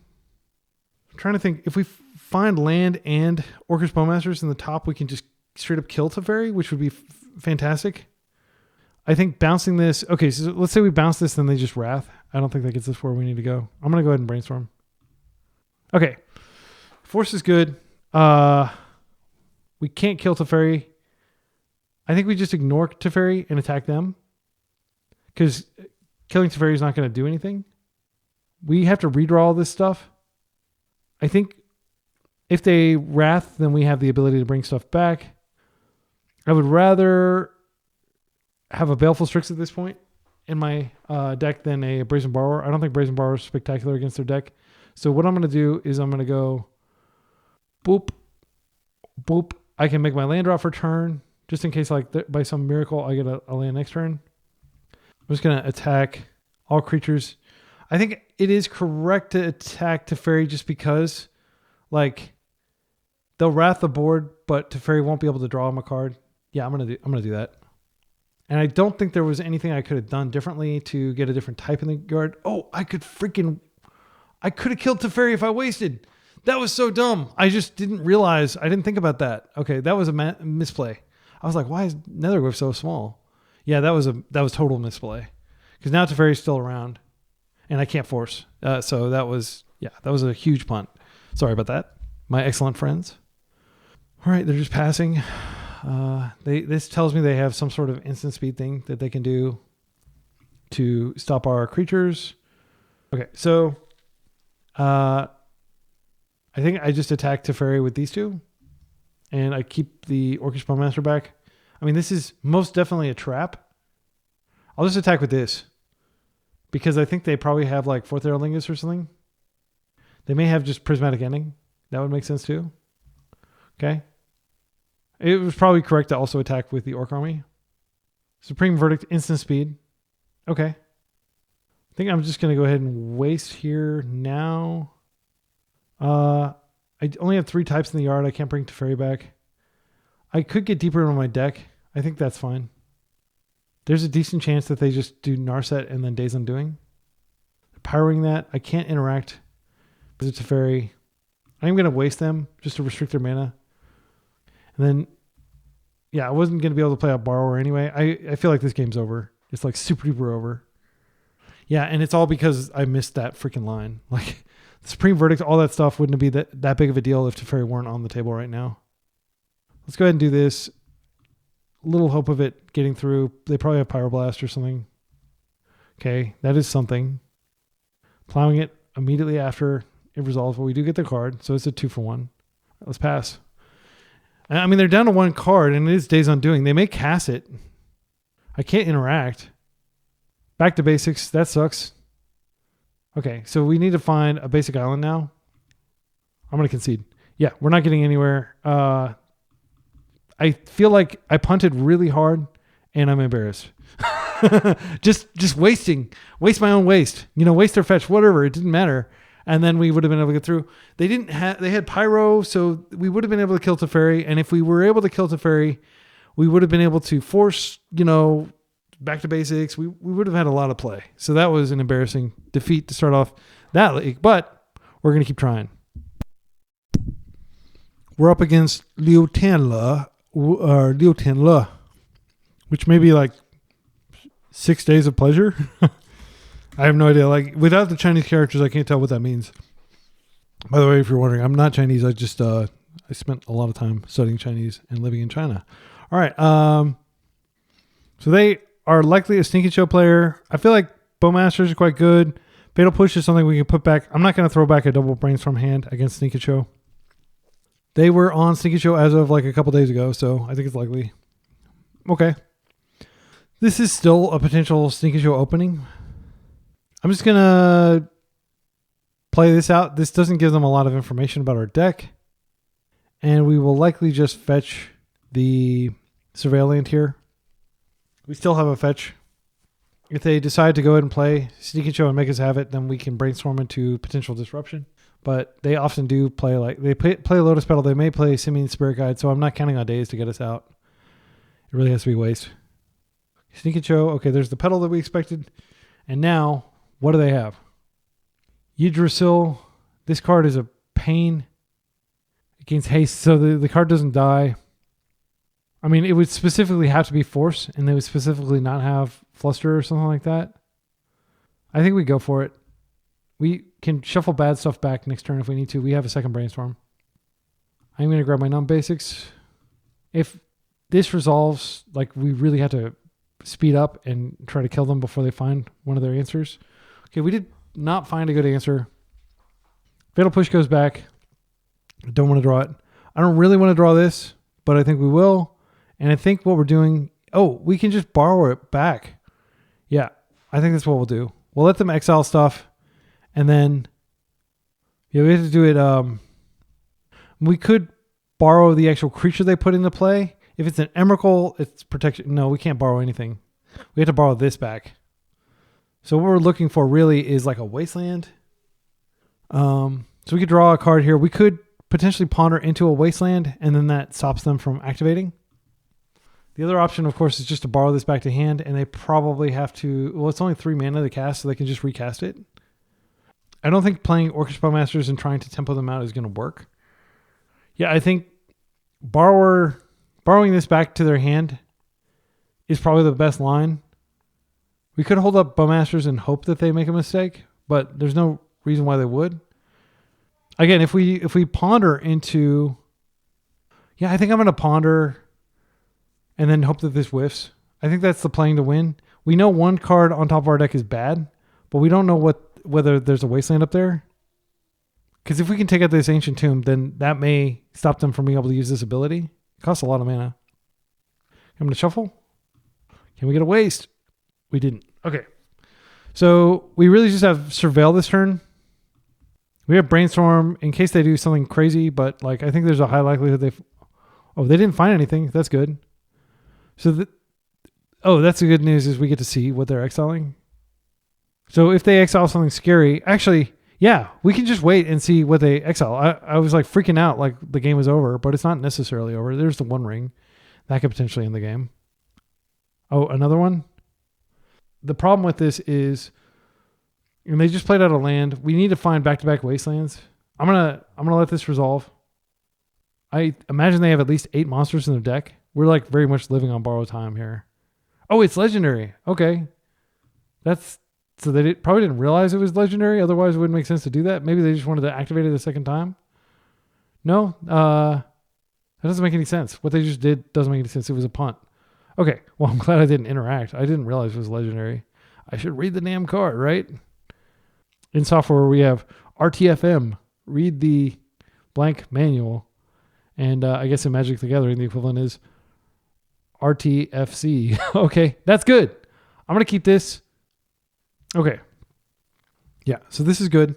I think the best thing we can do right now is play this out, shoot their land to restrict their options here. Now they can't use it. And then we'll wait and see what they flip off of it.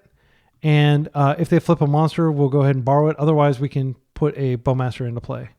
So I do need to put a stop on my instep, just in case they do flip something really good here.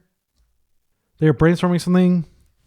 I mean, my instinct is just to let them do this, and then they put something over there, and then they activate, and then we bounce it. They are just going to be able to redeploy it at no real cost, but it is a tempo loss, and they'll lose one of their dangerous creatures. We could have Bowmastered there, but I think that's a mistake because they're almost certainly going to have a big monster here. There's no way that they don't activate that. Okay, let's see what they get. So they do have an Atraxa. Okay, so now I'm just going to bounce it out of play. And I think these go away. Oh, no. Yeah, we lost. They can just pay for days. Yeah, I'm not going to wait around and see more of their deck. This is round 7 of today's Magic. I'm not going to play extremely low percentage matches where we're almost certainly dead. Okay, I do think we bring in maybe all the consigns. We definitely bring in force cards that are coming out because we're cutting at least 7 cards here. Kaito is a finisher. I'm not sure that he's what we need. Strix can trade favorably with one of those meanies. I think this Thoughtseize most definitely comes in. It's one of the best cards in the matchup. If we take these out, I mean, Nethergoyf hits really hard and closes quickly. That's why I'm thinking about keeping him in. Yeah, I think we just take out the Strixen. Yeah, we've got a lot of interaction now. And I'm keeping all my dazes in. We might take 1 or 2 dazes out on the draw. We've got 14 creatures, but they're all very powerful creatures that can close games by themselves. Borrower can't, but Borrower is obviously really good against the deck that's trying to cheat fatties in play. All right. This hand is not disruptive. I'm going to mulligan this. This hand is disruptive. I'm going to keep this.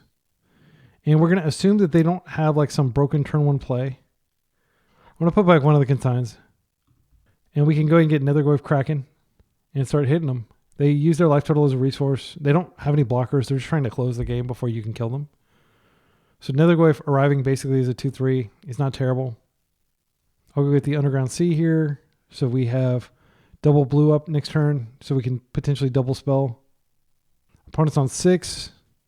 They just have the turn 1. We don't have any protection. But I don't think they have turn 1. Usually they don't. Okay.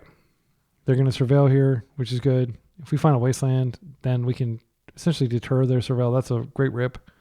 Needless to say. Pondering. Thoughtseize is phenomenal. We can't cast it immediately. I think what we do is we just take the Tamio. The Bowmasters isn't really necessary here. We take the Tamio. She can pitch to force, and then we keep lots of disruption up. And I'll just attack for 2. Because I think Hydroblast and Consign are both excellent. And I'm very excited at the prospect of Thoughtseizing my opponent next turn. Okay, they opted to do something in step. That's fine.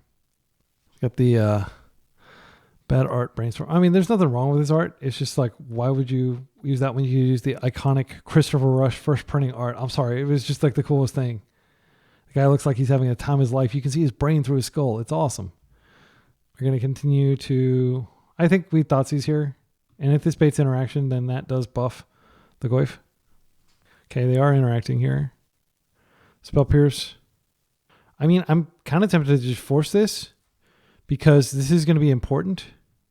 Yeah, I'm going to force. Call me crazy. They can't daze here. They could have Pyro, which I will Hydro. And we will go shields down, but we're going to rip, their enabler out of their hand here. If they have a second Spell Pierce, then we're kind of screwed. They are going to act. We've got a Bowmaster on top, but that's not going to save us here if they have a quick kill.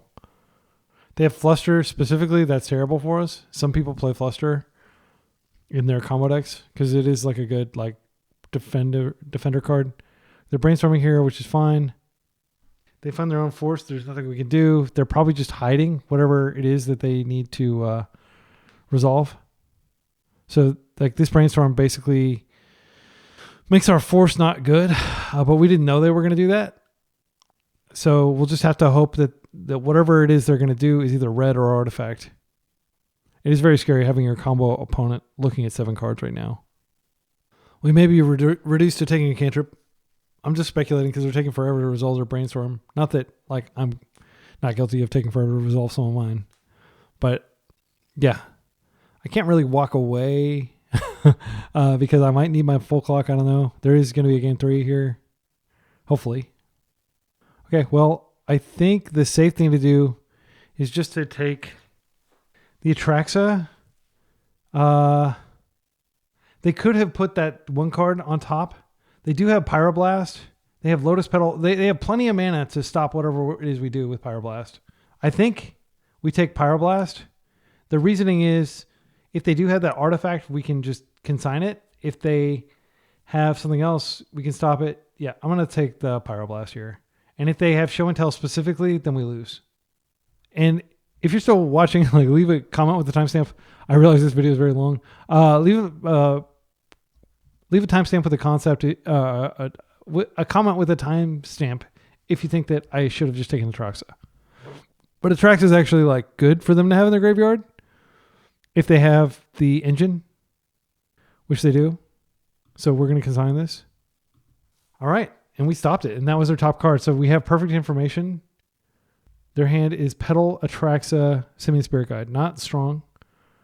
I'm going to try to surprise them here with Bowmasters in case they like also put some sort of cantrip in there. Because their deck is generally not good at actually interacting with like non-key spells. If this is Show and Tell, we probably just lost, sadly. This is exceptional for us. I'm going to go ahead and just be mana efficient and deploy this Bowmaster here. They have 1 unknown. All right. And if their unknown is like a Brainstorm, that's bad for us. Because they've got 2 duds that they can put back. How good was that Thoughtseize on Pyroblast? I'm proud of that. So these can't attack because they have this blocker.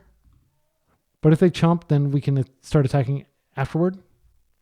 Actually, I think they're so low that maybe we do attack. And my reasoning is, if they block the Bowmaster, that makes our Nethergoyf more powerful for subsequent turns. I'm going to do it. Yep. So Nethergoyf is going to be more powerful next turn. And yes, if they have specifically Ponder or Brainstorm, they're better off for this. But I feel like we just improved our clock. I think we let this happen. They don't have anything in their graveyard. So they're just drawing wild, hoping to find it. If we find a Wasteland, we can cut them off the mana they need to use that. Not really, because they have Lotus Petal. Double Hydroblast, not really doing what we need it to do. This is not a force block. Let's see. If we attack here, they can just block. But maybe they think we have something going on that can change the toughness. Like, actually, there's nothing that could change it. So they should just block this. Okay, they're using this first. They should have waited until they had that in there. Okay, so they're not going to be able to win off of this next turn. Okay, that's fine. So they've got an extra turn. Basically, it wouldn't have mattered. What did it have? No, it was a punt because they chump here and then next turn we attack for 5. So yeah, that was a punt. We gave them an extra turn. I'm so disappointed in myself for not thinking about that. And an extra turn may be all they need here. If I can find a Bowmaster, that does it. So they have 3 cards in hand. They have lots of looks at killing us. Wasteland doesn't help really. I think I just start by attacking here. They are going to block. Maddeningly, this is not red, so Hydroblast doesn't stop it. If we hit this, then they have to use their Petal to act. Wait, no, if we hit this, they can't activate. They have to tap to use it. Yeah, I'm going to go ahead and hit this. Okay, they are floating. That's fine. I will daze literally anything I can to restrict their options. They did not find a creature, so I think they're just dead. Unless they have specifically... Yeah, it is hard for me to imagine what they could find here. Another chump blocker, maybe? I'm just going to daze this. They have a force. They can force it through. Okay, wow, that was freaking nerve-wracking. My goodness. Okay, well, still got plenty of time on the clock. On the draw, I think Days comes out. They clearly have lots of stuff to do.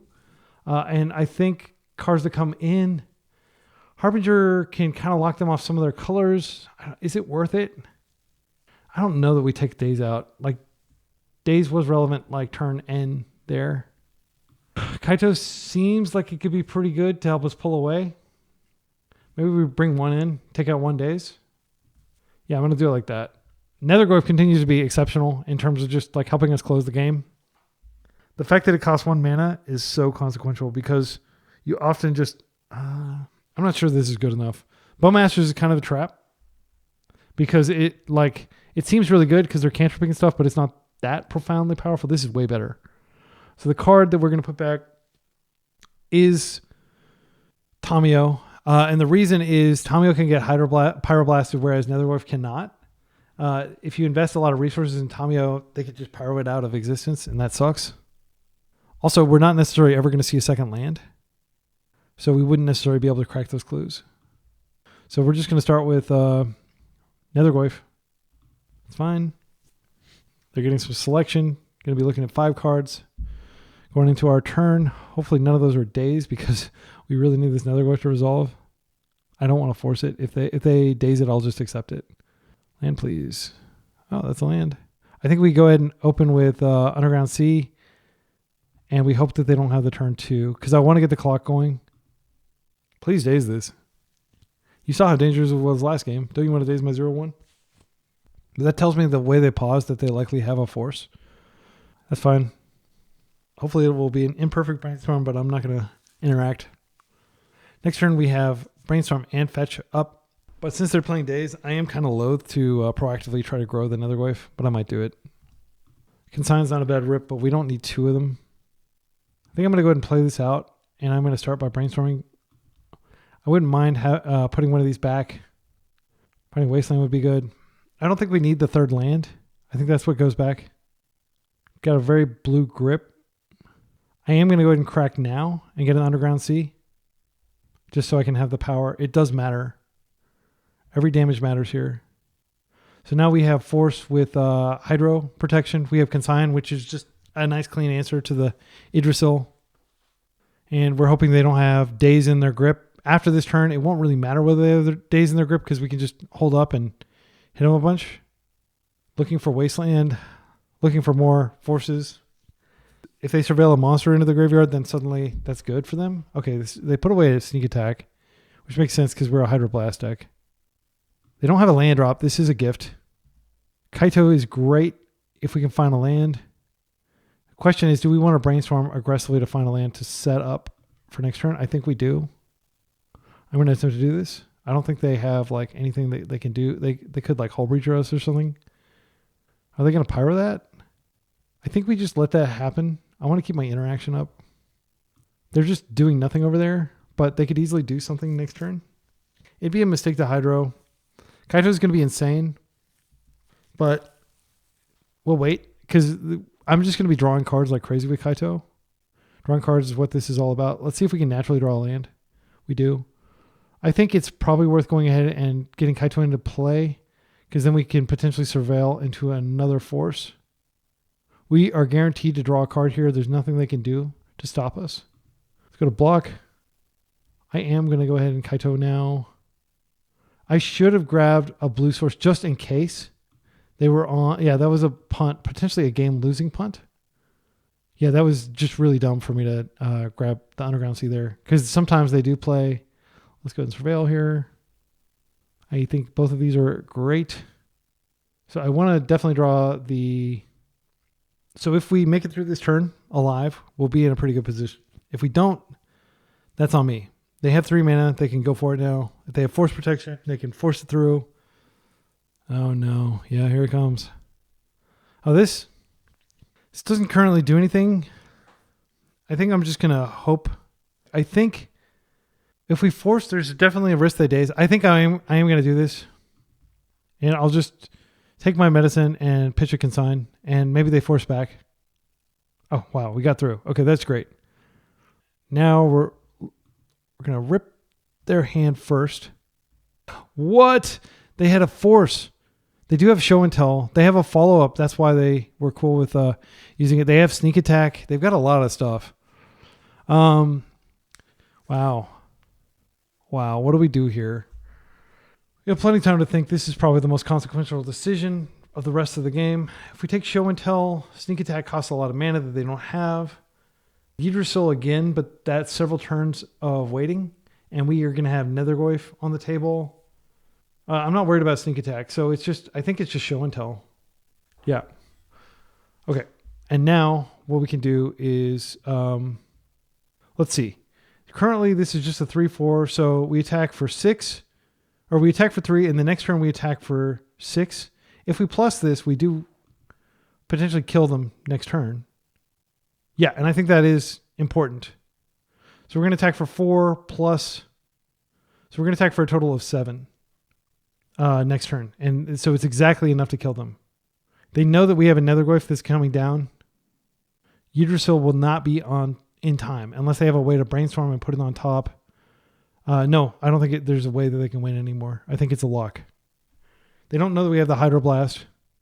Let's go ahead and play this out first. And then we have perfect information. There's nothing to fear here. Let's pass with lethal on the table. If they draw a Pyroblast, then we can Hydroblast and we can still survive.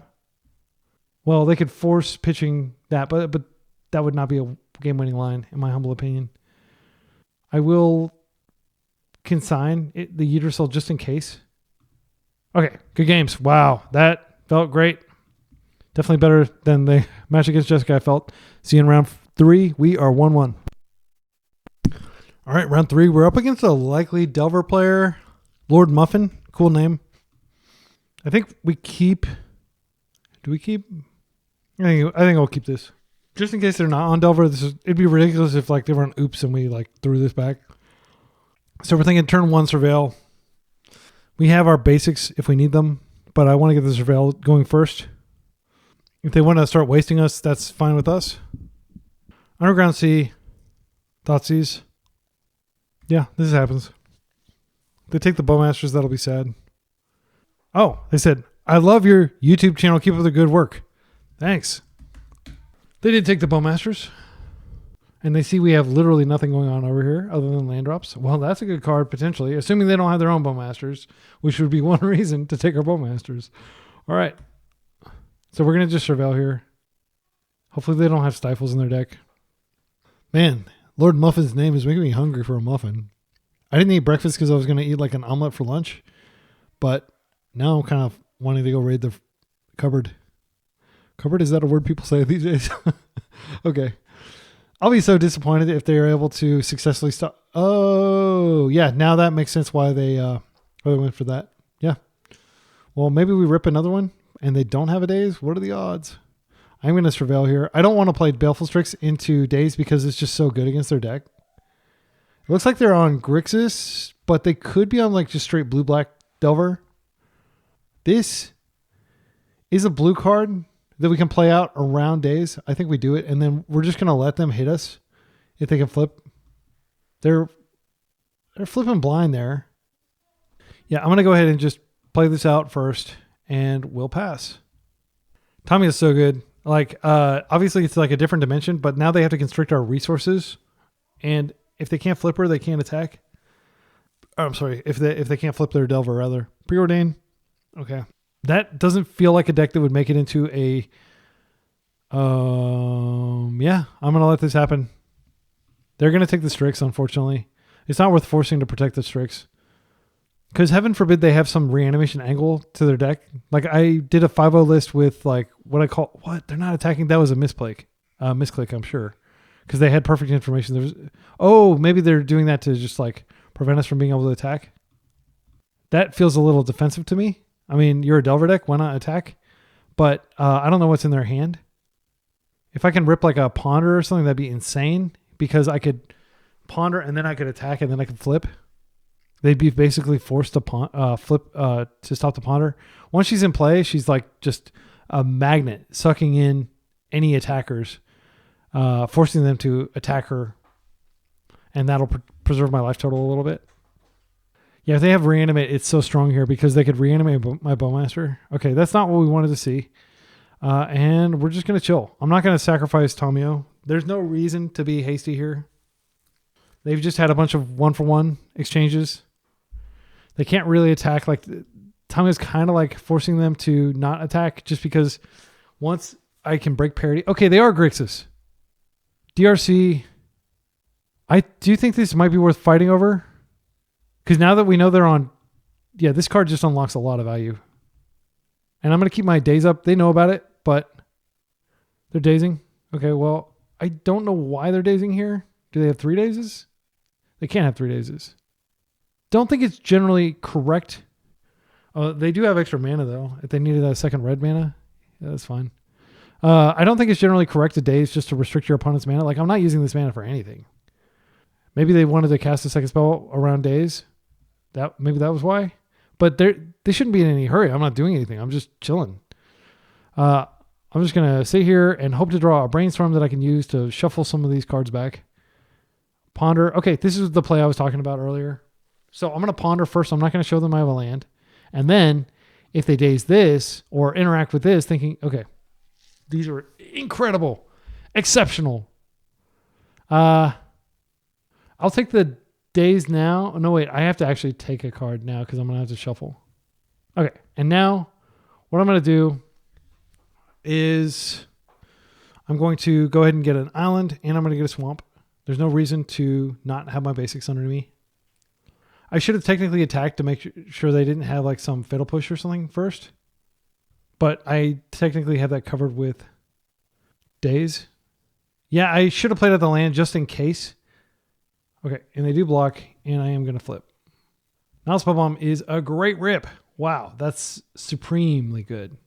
Because now we can mitigate the threat of a Murktide, which I am going to wait a turn. I'm not going to play scared and like wipe their graveyard here. Yeah, I think I'm going to go ahead and get my Underground Sea here, and I'm just going to play out the Nile Spellbomb. And if they daze, then I'll know that they're likely going to have a Murktide coming down next turn. But I do want the card. Is that greedy? Can we beat a Resolve Murktide? We have 2 Baleful Strix in our deck. We have Kaito to potentially stun. I mean, like, we are ahead card-wise. Okay, they almost certainly have a Murktide here if they're dazing this. That is okay. All right. And now we're in kind of like a holding pattern where we flipped our Tamio, so she's not going to get Fatal Push or bolted, hopefully. I mean, they could attack and bolt. But we're going to have Bowmasters coming down, which is really good against them. I mean, they're playing Preordained for crying out loud. They've got a lot of cantrips in their deck. If they have some 2-mana spell, it's going to get dazed. They know about the daze, though, so they shouldn't play into it. They don't know that I kept it.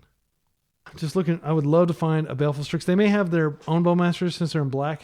I just don't know how they fit all those cards. I don't know how you fit Preordained and Thoughtseize and all that stuff into a Delver deck. If they find a land, that's bad for us, but if they found a land, they probably would have played it there. I'm going to waste their red source. I'm going to waste their black source.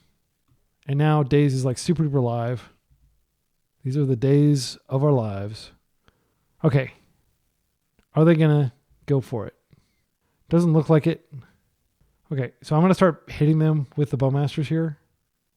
They're going to have to attack in to keep Tamio under wraps. Yeah, I'm going to go ahead and do this. Like, they could very well have their own Bowmaster, which I can daze.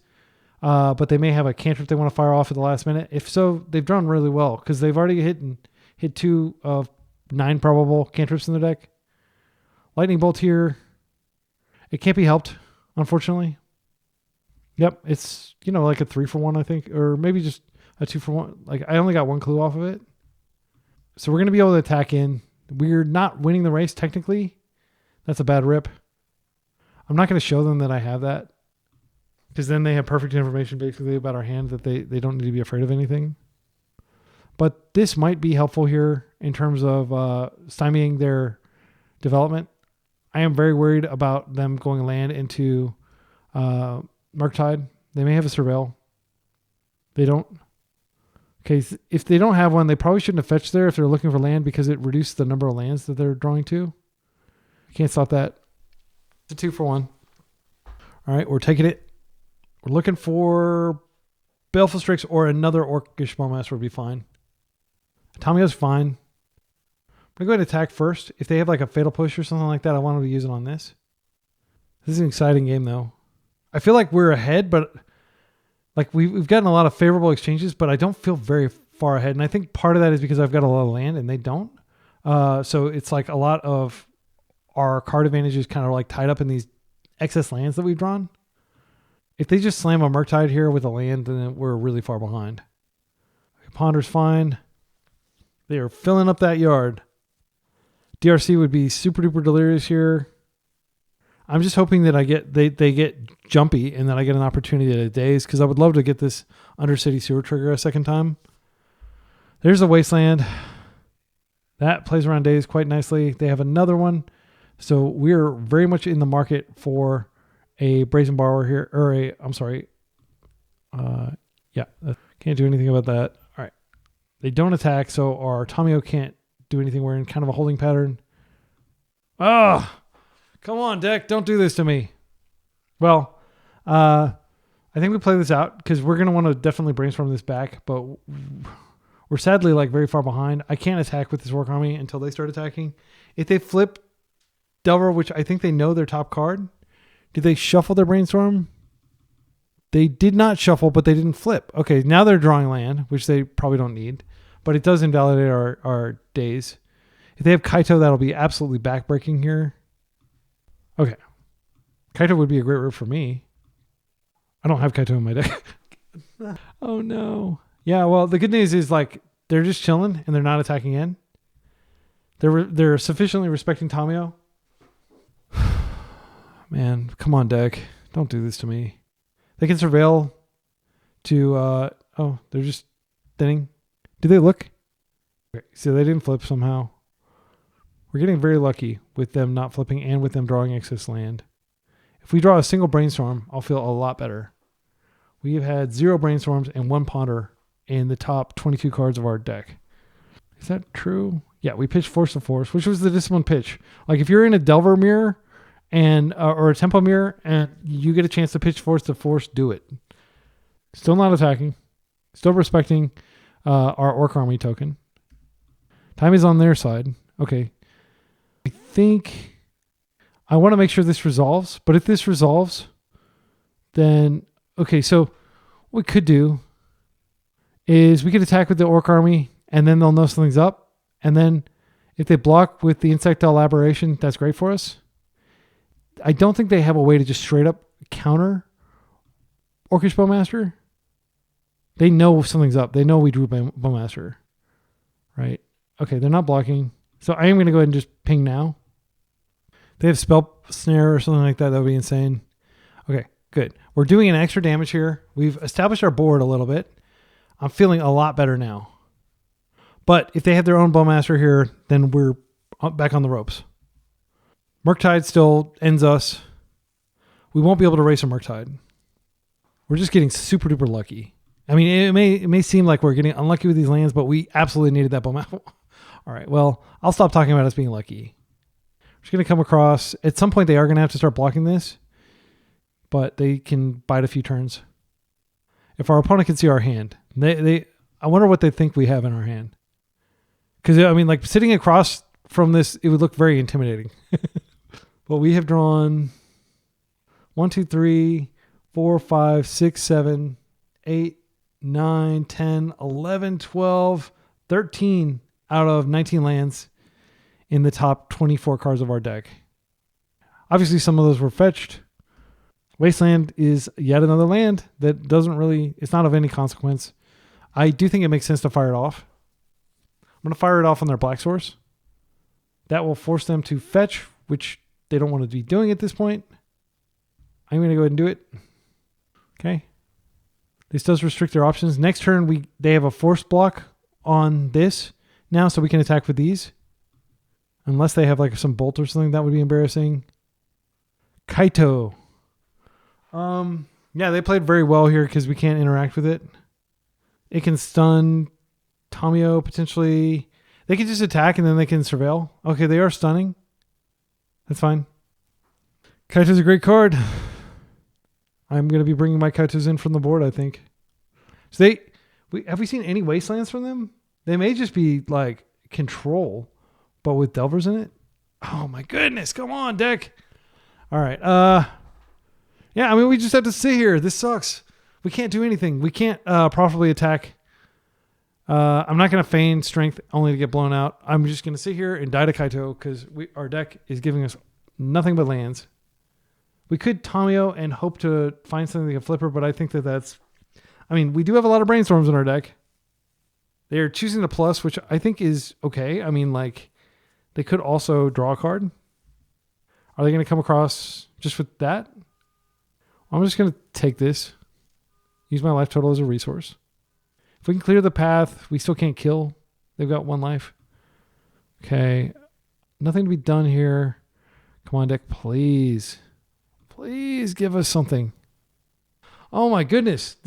Okay. Earlier I said we were getting lucky, but like, okay. So the question is, can we afford, they can be attacking for lethal next turn. And we would have to throw this under the bus. So they level this up to 5, 8. It's just crazy that we're in this position after all these favorable exchanges. We attack with Tamio. We draw a card. We've got plenty of mana after that. If it's a brainstorm, then it's just the nuts because we can refill our hand. Yeah, I like, this is a great timestamp with a comment if you think I should wait. But I definitely feel like we shouldn't wait because we're going to take, at least 5 damage next turn, maybe 8. Yeah, I am going to go ahead and attack them here. And then we're going to draw a card. And if it's a land or something, that sucks. But if it's, a Bowmaster or something like that, that's great. They should block here. Let's flip. If it's our own Kaito, it's actually too late. Force. All right. I think we're not dead, but we're so screwed. It's like not even funny how screwed we are. I'm going to play this out because I can't play out fetch lands. So they can stun again and they can attack again. Actually, they can stun this and attack us for all but 1 of our life. They have a wasteland, which probably doesn't matter. It's just crazy to me that we managed to get into this position. But I guess drawing lands 4 times in a row and then drawing not relevant interaction the rest of the turns, it'll do that. I'm just going to take this. I'm not going to give up on Bowmasters. We can block with Bowmasters next turn. If they have a bolt, we're dead. We're not dead because we can force, but we're like very close to dead. They're stunning this again. Okay. So we really need something that puts several bodies into play or... Okay, they're wasting here. I'm just going to let it happen. I don't care. They're restricting our options. Do we get a card? No. Good games. Wow. That was catastrophically bad. Okay. So let's go to sideboard games. I didn't see a lot of waste. They do play waste. I feel like Kaito is potentially good. This feels very control-y. I think what we do is we take out Thoughtseize. It's like a Delver type matchup. We didn't see Murktide. They could be playing Murktide. I feel like Nala Spellbomb is okay. Nethergoyf seems good. We didn't see a single Nethergoyf. We didn't see there were so many cards we could have seen that we didn't see. I'm going to take out all the Dazes. I just feel like Daze is not where we want to be. They are playing red, so Hydroblast plays. Oh, I'm going to take out the forces, especially on the play. I want to bring in the Hydros. We only saw like 2 or 3 cards, but they'll have more post board. Maybe we do bring in a couple Dazes. We have quite a few cards we can bring in. I think Thoughtseize stays out. I think I'm going to bring in all the Dazes. They were low resource initially, and that was good for us to keep them low resource. Dismember, I'm not sure that there's anything that Dismember is really good for. I think Engineered Explosives can potentially blow up multiple Delver creatures. Yeah, I think I'm going to do that. So we're going full tempo, basically, with the Dazes, hoping to get value from them, but we don't want to go down cards forcing, especially not on the play. On the draw, I think we probably do the opposite. This is a strong hand. This is a very strong hand. So I'll just open Nethergoyf, and then I will fetch my island, and I'll ponder next turn, and we can start the clock. Because even though they're a tempo deck, we're also a tempo deck, and we need to play well like 1. If they bolt our Nethergoyf, that's a 1-for-1. If they don't, it's going to be hitting them for 2 next turn. And then, 3 shortly afterward. Trust in the Nethergoyf. This card has been great for me. Like, this is one of the most reliable, impactful cards that I think I play on the channel. We will get it out of Bowmaster range in time, so we won't have to worry about Bowmaster. I didn't see any Bowmaster from my opponent. If they may have some in the board. If they're a fan of the channel, they'll know that I frequently enjoy. Yeah, this is an easy Hydroblast here. I have a lot of respect for DRC, and I want to get it out of the way. All right, Island, Hydro. Yeah, you just don't leave this on the table. It accumulates too much value too quickly. I am going to attempt to Spellbomb. If they counter this, it is another type in the yard. All right, and now I'll attack. Still going to be another type in the yard a couple turns from now. Maybe next turn. We may just do it for momentum because we've got 3 of them in the deck. If they have a Bolt here that cleanly answers this. Fatal Push does too. Dotsies is fine. It's not great. I mean, I would like to keep the Bowmasters around, but, you know, that does buff the Nethergoyf. There's another DRC. Okay. So we could just ignore DRC, or we could ponder to try to find a Fatal Push. Engineered Explosives is not good here. I'm going to ponder first. If I can find a Fatal Push, that's good. Or another Blast. How do we feel about these? Brainstorm puts this back into our deck. Daze seems good. Okay, so what I'm going to do is I'm going to take the Daze now. I do think I just attack, and I do think I go ahead and hit their graveyard to do more damage. I don't think they're going to block. I think it's unlikely they have Daze in their deck right now. Okay, we could play the land. Just, it's not the worst. They may have a way. Then we have Brainstorm in case they have something big. Can you believe this is a 5/6? That's so awesome. 1 mana 5/6. They're going to waste here, which is fine. Yeah, that's fine. If they can somehow kill this, then I can just EE and blow up all their stuff. I think what I'll probably do here is I'll swing and then I'll EE. And that is going to be a blowout. Like, it's a 3-for-1. Do I want to Brainstorm and then potentially Daze this back? Because that gives me the option of dazing next turn. I think I do. Okay, we found a Wasteland of our own, which is great. We also found a Hydroblast. I do think the EE play is totally legit, especially knowing we have Tommy on top of our deck. We can waste them 2 turns from now. I think that they probably don't block, and then we blow everything up, and then we just bring it back and finish them. I think that's the line right there. We can't waste them if we do that. I think I'll just play this Wasteland as a land. Yeah. All right, it's gone. And that gives us like extra artifacts that we can exile, so our Nethergoyf is still huge. I'm pretty sure they're not going to block the Nethergoyf. Okay, and I feel fine that we did that imperfect Brainstorm because we've got lots of gas on top. I'll play my land. I'm going to attack. I mean, if they just chump here, I'm not going to do the trick with Engineered Explosives. Okay, I'm not going to do the trick with Engineered Explosives. I am going to go ahead and get this off the table now so they can't get any more value out of it. And I am going to waste them. I'll waste them off of black because that's the Fatal Push color. And Bolt doesn't affect me here. We've done a good job of constraining the resource. I think we've won this game, most likely. Doesn't matter whether it flips because they can't really attack. They ripped a Pyroblast. Wasteland. So Daze is off. I'm just going to swing in and they're on a 2-turn clock. Draw Tamio is not really a good option to play her right now, in my opinion.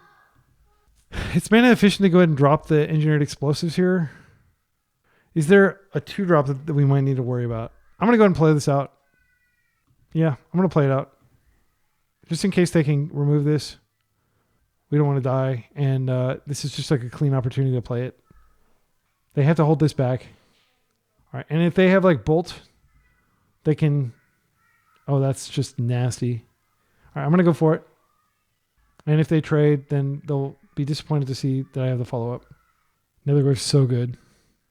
Like many Wastelands have been fired off, and yet Nethergoyf is still hitting the table as a 5/6. They can come back later. Such a good card. All right. And I mean, that's the real reason why, like, I'm not playing like Uro or any of those control strategies. Like, it feels like Nethergoyf is kind of like the new Uro. People haven't, he's underplayed in my opinion. Okay, so let's not get too full of ourselves here. We just beat a deck that we were probably expected to beat. I think we do keep the Dazes in. This seems like a low resource scrap. We've established Force is not particularly good. I think they're going to tread carefully. Engineered Explosives, we showed it to them. Maybe now we don't have to worry about it because maybe we bring in a Force instead. I think one Force is fine because we don't want to go overboard with Forces. Yeah, I think I'm going to do this. As far as we know, Nile Spellbomb did nothing, but it could have done a lot. We don't know what was in their hand. I mean, this is another Nethergoyf Tamio hand. Like lots of ways of enabling a turn 3 Kaito if they don't have Wasteland. So this is going to go get an island. Are we going to even play on basics? Maybe we don't play on basics. Maybe we just surveil. I don't want to just throw her out there. Okay, this sucks because they're probably going to take our Kaito. They take Nethergoyf, I can just bring it back. They may take Tamio. That'll tell me a lot about their hand in terms of removal. They did take Tamio.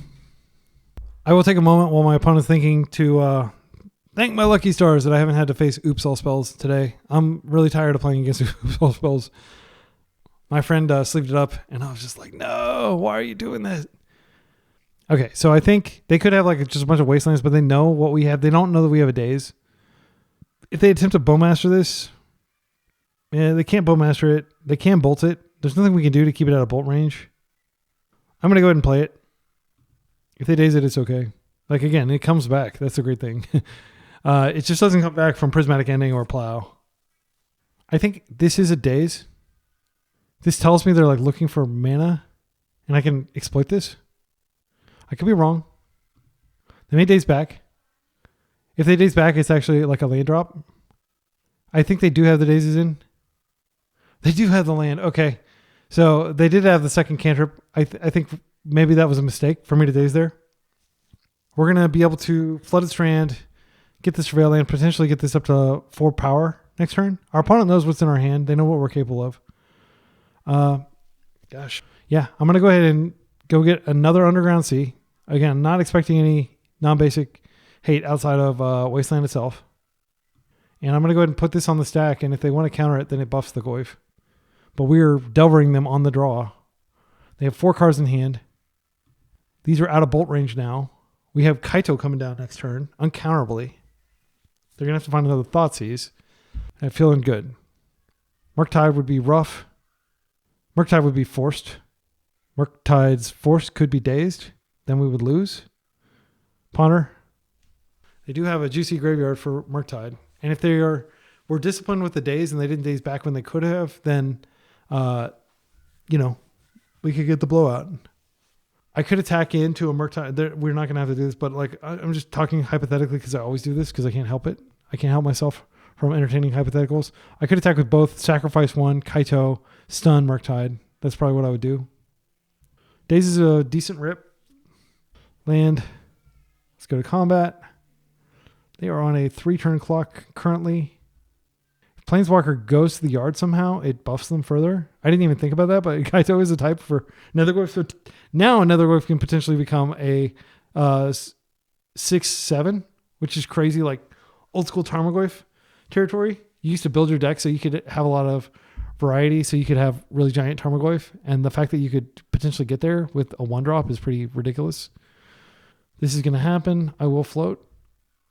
They are staving off the Kaito Apocalypse. They have to do something. Brazen Borrower? Strix is good. Gosh, I think I forced this. It represents a card for them. If they Spell Pierce, that's good for them. Okay, that feels good. Now they're at 1, and I don't think they have much hope of winning. We even ripped a Hydroblast, which closes some of their outs. Yeah, I'm not sure how they can survive this. All right. I'm trying to think of what they could have. They may just be playing it out. Just for, like, a lot of times, like, they know I'm recording, so give me the glory of getting across the finish line. Nethergoyf, get it while it's still not, like, exorbitantly expensive. I don't know how expensive it is, but I bought mine a while back, and I haven't actually played them in paper, but, like, just, it gives me a comfort knowing that when I want to play them, I have them. It's just such a sick card. I mean, this card is just insane. I'm not saying it's like overpowered. It's definitely pushed. This is like Fire Design. But like the escape clause, like I wouldn't really entertain playing it if it didn't have the escape clause. But that comes up so often in long games. It's like between Tamio and Nethergoyf, like you're kind of a control deck that can play as a tempo deck. That's the crazy thing about this. And before Frog was banned, of course, this deck was even better. But before Frog was banned, there was another deck that was way better than this. Yeah, my opponent is asking. I'll just tell my opponent. I think Kaito, or I think. So my opponent says, I was going to ask if you haven't talked about it. Could you talk about Goyf? Do you think it fits in Delver? Is it better than Murktide, especially if playing Kaito? I'll definitely watch the VOD later. Sure. I'm talking about it now. Okay, so I'm going to go ahead and finish the game real quick. We can finish them off with a Bowmaster if they somehow stop these. So this game's over. But while we're waiting for the formality of the game to end, okay, this Bowmaster actually is fine. We can wait for it to come in, and then we'll just ping. And it's possible that they have a daze here. I'm going to just go ahead and ping them now because this can potentially end the game. Game's over. Okay, so what I was going to say is I think Delver is really just good because it's a blue card. I don't think it's great right now. But I do think it's really good in Rug Delver, obviously, because I like play Rug Delver a lot and I win a lot with it. I think it's a really good deck. But I do think Delver is just like dramatically outclassed by cards like Nethergoyf. Like obviously this deck could be playing. Let's take a look at the list. And shout out to Lord Muffin for driving me on yet another like tirade. Okay, so I'll just leave it like this. So this is a creature suite, right? This is what we're playing. And for reference, here's what Rug Delver looks like. This is what I've been playing as well. Very good deck. A lot of 1-drops, 24 1-drops, Holy Chalice. I think that Blue-Black is better against everything except Eldrazi. And my reasoning for that is you have Price of Progress, you have like tons of bolts and stuff like that. It's so strong against Eldrazi. But when it comes to actually dismantling opposing combo decks and stuff, Blue-Black is just really strong. And they're both good for different reasons, right? Like being able to reliably beat Stompy decks, not caring about Blood Moon, those are really good features to have in a tempo deck. But here, I'll just display it like this. Or wait, card view. So I think this deck is really strong precisely because of Nethergoyf. Nethergoyf is just a really good thing that you can drop turn one and, you know, boom. It's just like is throughout the game. It's just a clock. And a lot of times combo decks, unless they're oops all spells, you know, if you're up against oops all spells, it doesn't really matter what you do. You just have to have the turn zero interaction. But a lot of times, players are using their first few turns to ponder or surveil or get set up for whatever it is they're going to do for the game. And putting out a Nethergoyf, it feels really bad to like fatal push a Nethergoyf. I'm trying to get everything on screen here for you. Okay, there. It feels really bad to like push this, especially because you're like, well, it's just going to come back later. And it will come back as the game advances. Same thing with Tamio. Like, she's legendary, so they could have like another one in their hand, and like I'm just, you know, not really accomplishing anything by removing her.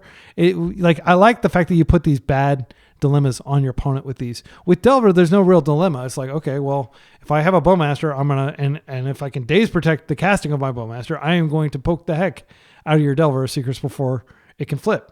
So I feel like that is like a big liability. I feel like you should really just be playing a 2-color deck right now because of Sowing Mycospawn. But and I say this as somebody who loves playing 3-color decks. I played Esper Control at Eternal Weekend, and it was an absolute blast. And I got lucky, and I did not face Eldrazi a single time. But if you're playing a 3-color deck and you're facing Eldrazi, you're going to suffer. And if you're playing a control deck like the Jeskai control deck that I lost to in round 1, you are going to suffer so badly against Eldrazi. Like, it's basically just unbeatable. I've had lots of friends who play Jeskai who are just like, yeah, I could play 100 games against Eldrazi, and I'm not sure I would win any of them, is what one of my friends said, who's like a seasoned Jeskai player. And then you meet people who are just like, oh yeah, Eldrazi, easy matchup. Like a lot of people who play paper and don't spend a lot of time on MTGO, they may not realize how oppressive Eldrazi truly is. But what I will say is this is probably better against everything other than Eldrazi because it is not as weak to Chalice. So you go up against like other Stompy decks. Like you do have cards that are like 2 mana and not just a whole bunch of 1 mana threats. You know, if Tamio gets locked out, she at least pitches to force. I guess you could say the same for Delver. But yeah, those are just kind of my thoughts. Like Bowmasters is a very flexible card that is very good against control. Delver, you just hope that you end the game quickly if you're up against control. Like the game only gets worse for you as it proceeds. But this deck can actually has a fighting chance against control, thanks to Nethergoyf and Tamiyo being such flexible cards that your opponent doesn't really want to remove them. I mean, it's 1 mana invested. If your opponent has to remove this, they're not going to get any mana recouped. A lot of times, if your opponent's playing like a Barragoyf or something like that, and then you plow it, it's like, okay, great. It's like I got 2 virtual mana, but you don't get that when you remove a Nethergoyf or a Tamiyo. So those are and the value is kind of baked into the cards. The mid game is baked into these 1-drops, which is what I love the most about them. Anyway, that is a little spiel about why I think Nethergoyf and Tamiyo are insane together, and why I think for tempo you should probably decide: do I want to be blue-black or do I want to be blue-red? And that would be my humble advice to you, Lord Muffin, if you're tuning in. Leave a comment, by the way, and let me know what you think of my advice there. But let's go ahead and jump to round 4. We are 2-1. All right, we're up against a likely breakfast player, Lyric. We are on the draw, as always. They are a big fan. Awesome. Yeah, let's get some clean Magic the Gathering going here. Hopefully we can... this hand is really good against combo. I'm going to keep this. And my hope is that I can just... Okay, so it looks like they might be on Oops. That was one of the decks they'd played in the past. They did take a while to choose whether they want to keep their hands, so that makes sense. That tracks. I think they likely have Disruption, and I think we're likely dead. Yep. So we're not going to be disrupting them, unfortunately. If we force the Thoughtseize, what are the chances they're not going to go for it? They wouldn't be doing this if they didn't have a line. I think we just force here, and then they're like, oh no, do they have something else? At least they don't see our hand. Yeah. I'm going to pitch Tamiyo, and then we're going to try to dig to something. Okay, they're still going to go off. Yep, there's the mana they need. Yeah, Balustrade Spy. We'll look at the deck. Okay. So I was hoping they'd be on Breakfast because it's more fun to play against Breakfast. I like playing against Breakfast. I think it's a cool deck. I like Painter. I like Breakfast. I like a lot of combo decks that don't just immediately win. I'm not a fan of the instant win because, as I've said a million times, it makes it untenable to play decks like Death and Taxes or Depths or a lot of really cool decks. So I'm just going to look at their deck here and see exactly which strategies they're on, because it's not like a total consensus. There's a Jack-o'-lantern. That's a cool kind of make it look like a black card. So it's a little hard to spot. Okay, they're playing these Prosperity Thoughtseize. Not my favorite Thoughtseize art. Okay, I think this is pretty standard. Okay, how many Unmasked do they have? How many Reanimates is what I want to see. Unmask. Do they have Reanimate in here? They have... Okay, let's just look for Reanimate first, since we can't sort alphabetically. It will sort alphabetically when you're searching, but it won't in the graveyard because they need to preserve graveyard order for some 2 or 3 cards, and Legacy care about that. Okay, so 2 therapies.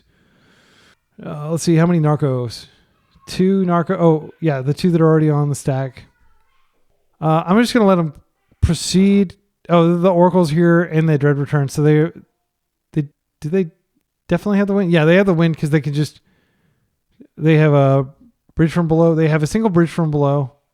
Okay, I'm going to let them proceed now, and they're going to be spooked. We'll see what they name with their Cabal Therapy. Oh, this is still in play, so they can just Dread Return and kill with that. I was thinking they may have to successfully resolve a spell.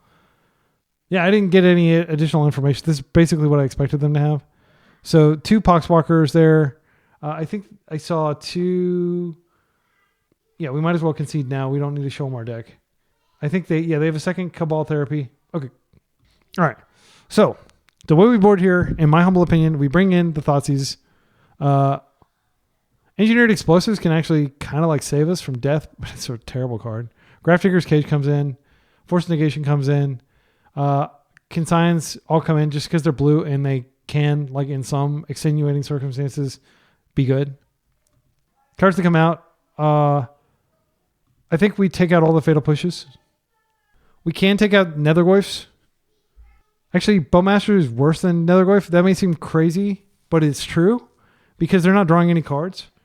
And Nethergoyf actually gets on board quickly. Harbinger might be sufficiently disruptive. It's a blue card. I don't think Kaito is going to matter. Would Harbinger be more disruptive than Kaito? I think so. Also, it's something that can close the game. Like Kaito, you have to have a threat on the table to bring it out. Sometimes I'll cut like a land here. I can cut a basic swamp. I don't think it's that important.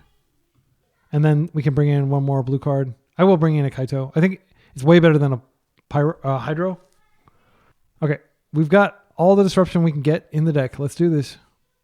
4 potential GG cards in our Nile Spell Bombs and our... Okay, we drew one. I think we keep this on the strength of Nile Spell Bomb and Underground Sea, and we hope that they don't use that one spell that counters... what is it called?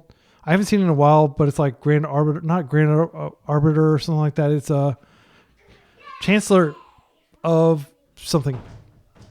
The Annex? Annex sounds like such a mundane thing. Like, okay. Like, I'm going to be walking through the annex of this hospital over here. Oh, and there's the Chancellor. All right, I'm keeping this on the strength of Nile Spell Bomb. I think Nile Spell, like permanent-based interaction is good. They could have, like, if they anticipate us having... And we showed them almost nothing. They won on the play, so they didn't even see what land we have. All right, so we just put this in play, and this doesn't necessarily win the game, but it probably slows them down quite a bit. So they can still win with the Jack-o'-lantern combo. We can just wait till the Dread returns on the stack. If they Dark Writ here, do we daze it? They're opting not to. They have the luxury of just shocking themselves for no reason. I think it's fine to just stop this. I'm trying to think of what could transpire. This might unlock a lot of interaction from their hand. I'm going to do this. Okay, they pay for it. I imagine they have some sort of like discard effect, like a Thoughtseize or something here. Undercity Informer. They can't interact yet, but we can't either. They're going to have this land unless we draw a Wasteland. That's an activated ability. We can't interact with it. I'm trying to think. They did go down to 2 cards for that. I think we keep Consign up. It's scary. This is so scary. I think actually last round I was talking about how I was grateful I didn't play against Oops, and then I immediately got paired against Oops. I'm trying to think of what could happen here. They could do the thing. I think we hold this because then they have to choose between Brainstorm and Consign. And if we Brainstorm, then they can just take whatever we find. They may have a way to just win through Consign. Borrower is good. It gets this out of play, but they can just recast it. They will have the mana to immediately activate Jack-o'-lantern if we do this. So we basically have to wait until they do something. They can therapy, they can do whatever they want, but you know, we have Nile Spell Bomb. If they have like shenanigans or something, okay, they took our Consign. They're passing after attacking. That makes sense. Okay, how badly do I want a perfect Brainstorm? These are mostly not important. They're 12.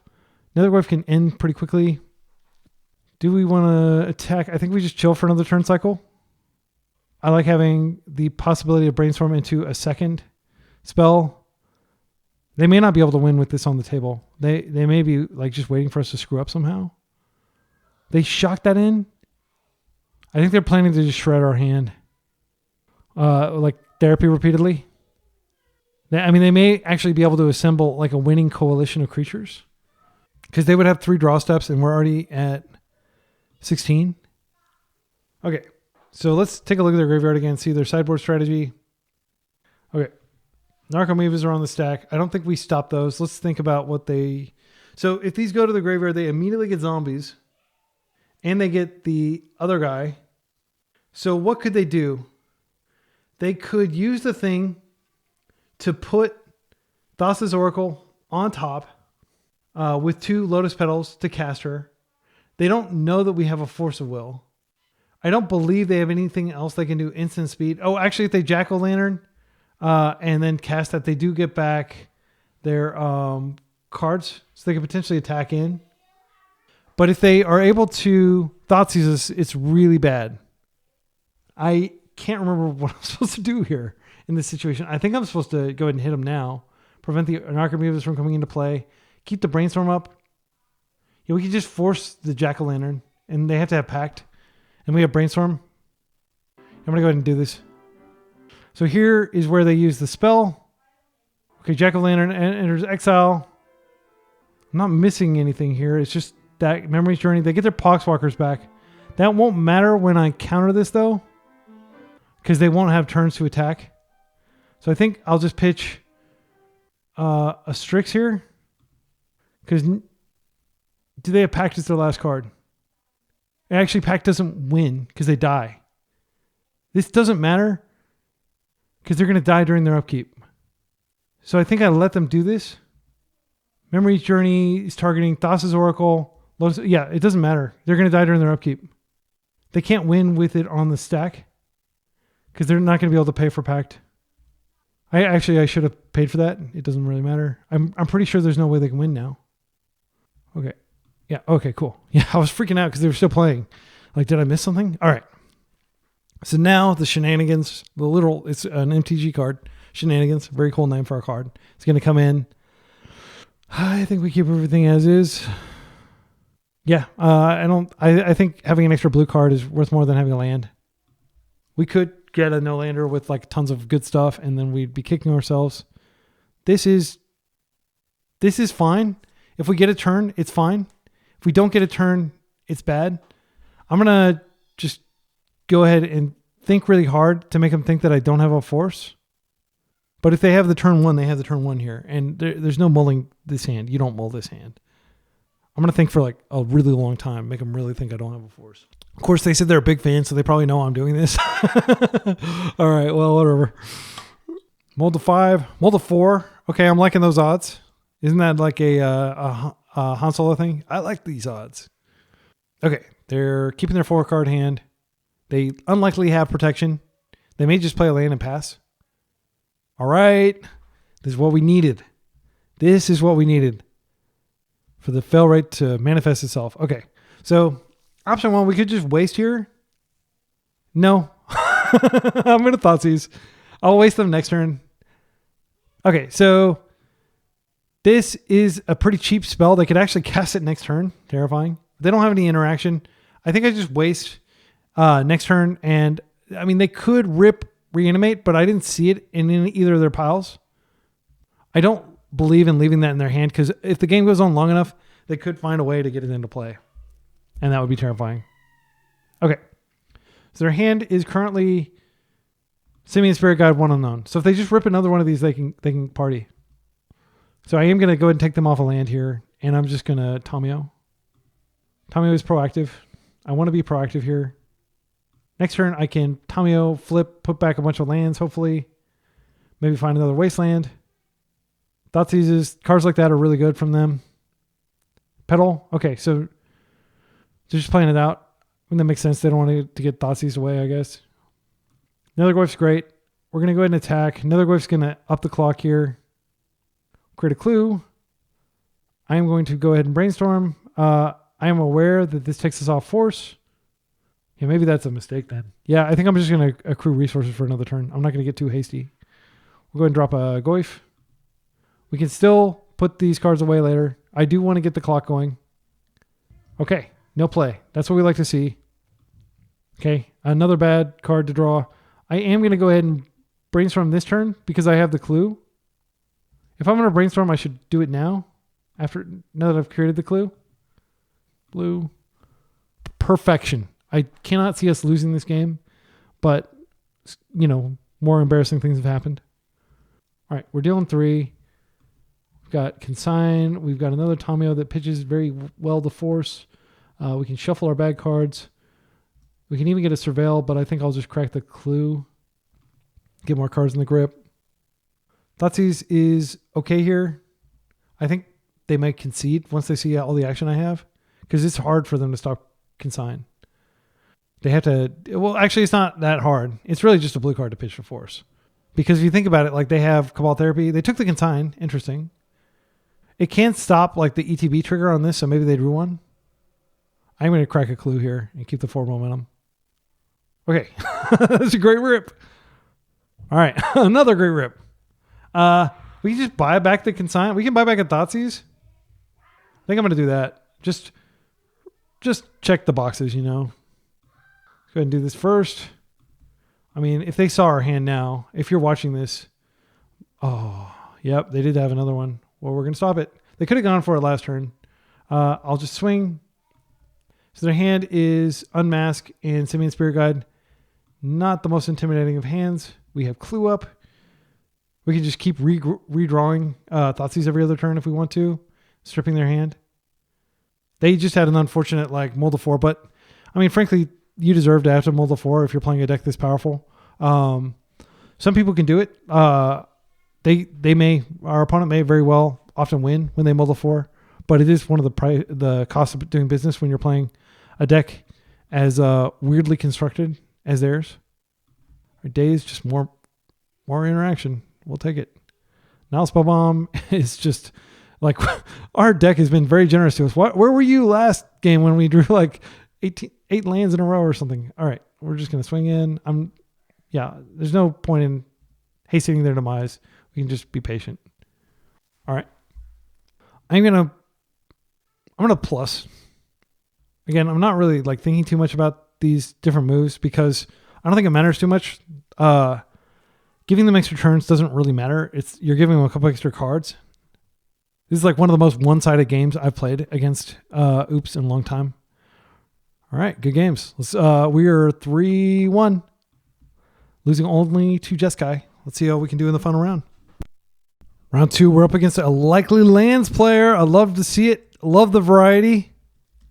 We're going to need to make good use of our clock here. This hand is perfectly fine against lands. We're going to go get a basic swamp, kick off, and then we're just going to Nethergoyf and try to start hitting them. Time is on their side. They are a control deck. They're on the play, of course. All right, Yavimaya. Exploration. We can't interact. Mox. Just turn running us. Oh, wow. Ghost Quarter. If they have the loam, it's going to be the most nut draw ever.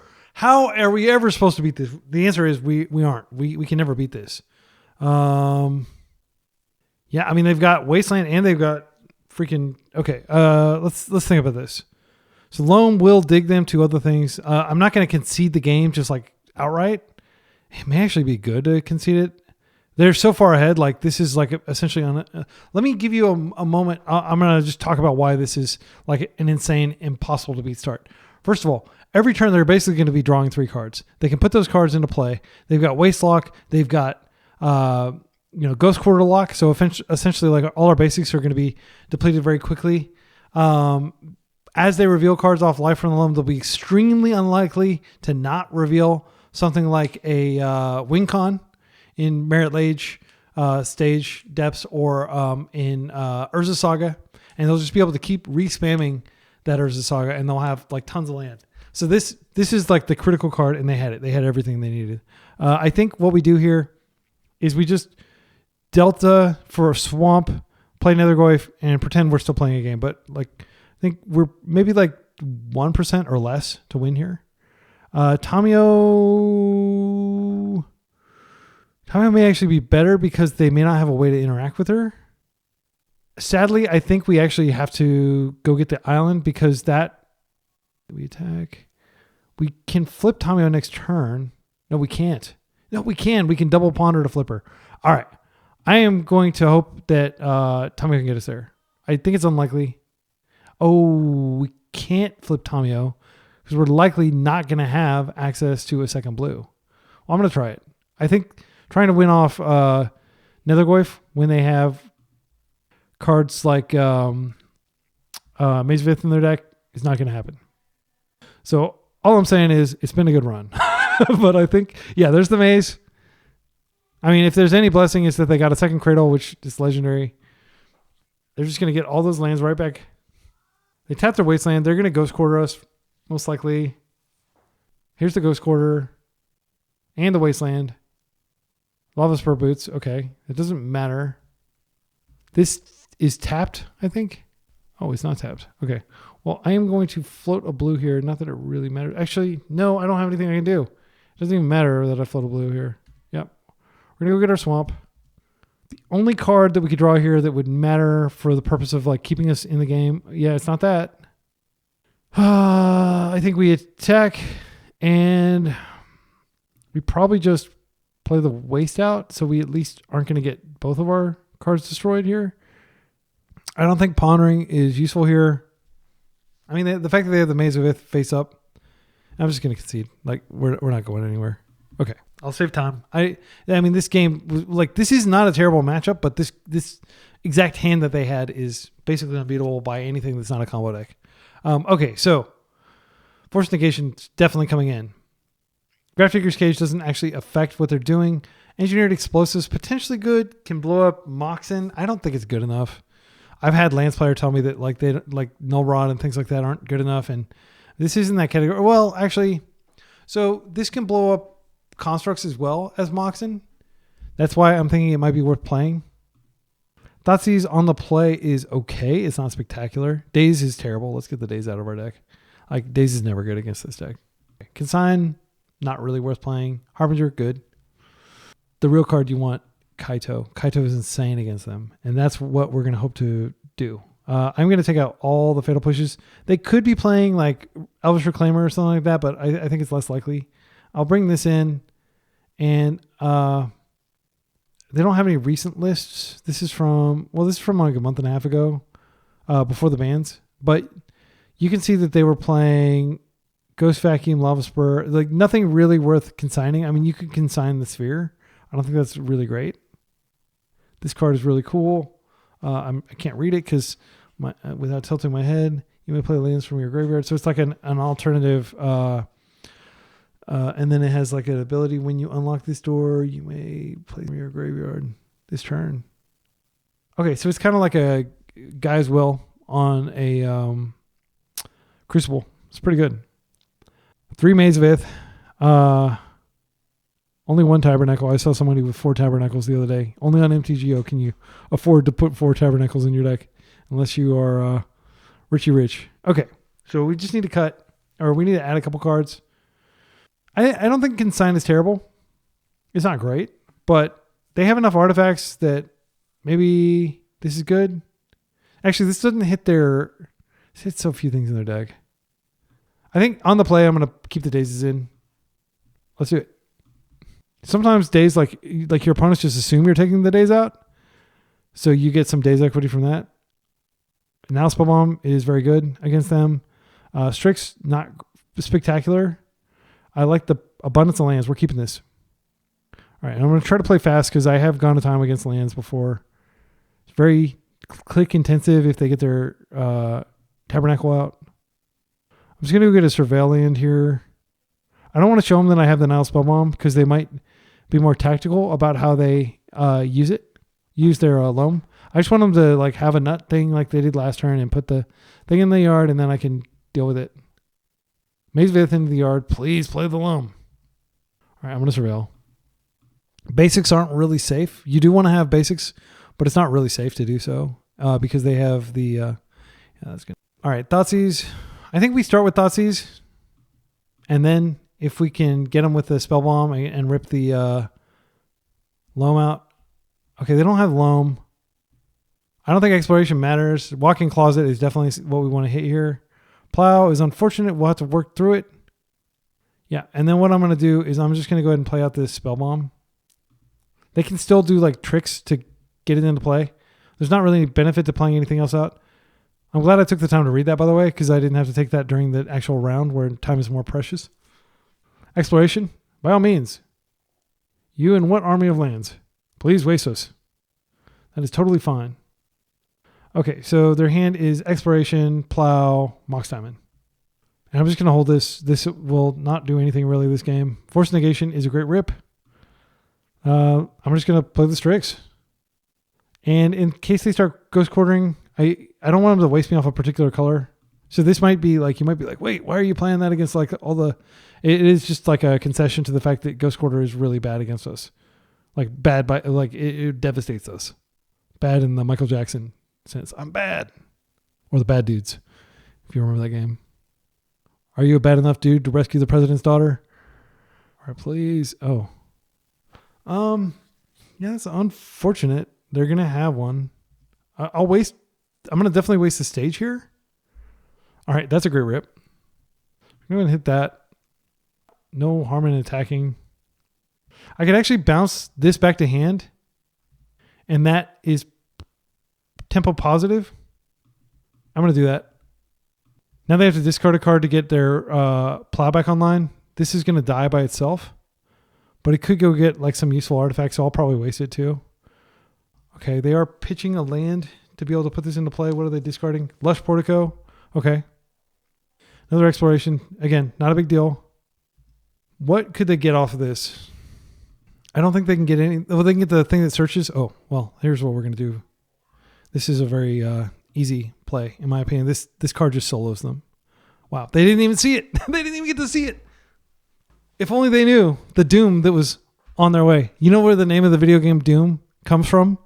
They were John Carmack and John Romero, the two Johns, are like sitting there watching this amazing Scorsese movie, The Color of Night, and Tom Cruise, Paul Newman, amazing movie. Just like after this video, immediately after this video, after you like and subscribe and like, you know, all this stuff, go and watch The Color of Money. It's one of the best movies I've ever seen about competition and the nature of like, you know, masculinity derived from competition and all that stuff. And it's just phenomenal movie, phenomenal performances. And so somebody like Tom Cruise shows up at some pool hall and he's about to hustle people out of like, you know, a bunch of money and stuff. Or he's not going to hustle people. He's just going to destroy them with his pool playing skills. And the one of the guys goes, "Hey, what you got in there?" He's got like this case, and it's got like this really fancy pool cue that Paul Newman's character is giving him. And Tom Cruise opens it up and he says, "Doom." How badass is that? Like, just like, this is the instrument of your doom. I love it. Okay. So Days comes out for sure on the draw. I think Consigns come in. It's not great, but it's not as bad as Days is. Yeah, I think Consign. What can we stop with Consign? We can stop the search trigger. We can stop the ability to create constructs. I think it's better than nothing. I think Days is just atrocious in this matchup. Let's run it. Thoughtseize is bad, don't get me wrong, but it did rip out the most important card out of our opponent's hand, and that was great. This is a keeper. Nethergoyf can beat face. Baleful Strix can generate value, but most importantly, because we have Force of Negation, which is incredibly important for stopping Life from the Loam, the most important card in their deck. And I think stopping this card too. Yeah, we want to stop this. I'm going to pitch a Ponder, because Baleful Strix can trade favorably with constructs. I'm going to open Tamio. Yep, that sucks that we had to use it that way, but I don't want to be on my back foot the entire game. Okay, and now I can go ahead and do this and see if they have anything in their hand worth ripping. Okay, Pithing Needle. Grafdigger's Cage doesn't do anything against us. I think they misunderstood what our deck is. It stops Nethergoyf from coming back. That's it. I'll just take the Needle. They do have double Sagas. So they won't be able to name Wasteland, but it won't really matter. Like double Saga. So yeah, with the Ancient Tomb, we're probably dead to Saga Ancient Tomb. You know, a tale as old as Modern Horizons 2. Yeah, that doesn't matter. That is an artifact though. It does up their artifact count. It's not nothing. So here, I think we just Strix. There's nothing to take. This is a dead draw. I'm going to Strix just to get further into my deck. I think that's more useful than playing a Tamio out. And if it dies and it trades, then Nethergoyf might be big enough to wall for a few turns. That's a great rip. That's what we needed. Land is very important in this matchup. We do need a Wasteland, though. So this will be the first of many constructs, likely. They can get the Lava Spur Boots. Yep. We're not safe. Double Saga is brutal with Ancient Tomb. Or it's not. Watch this.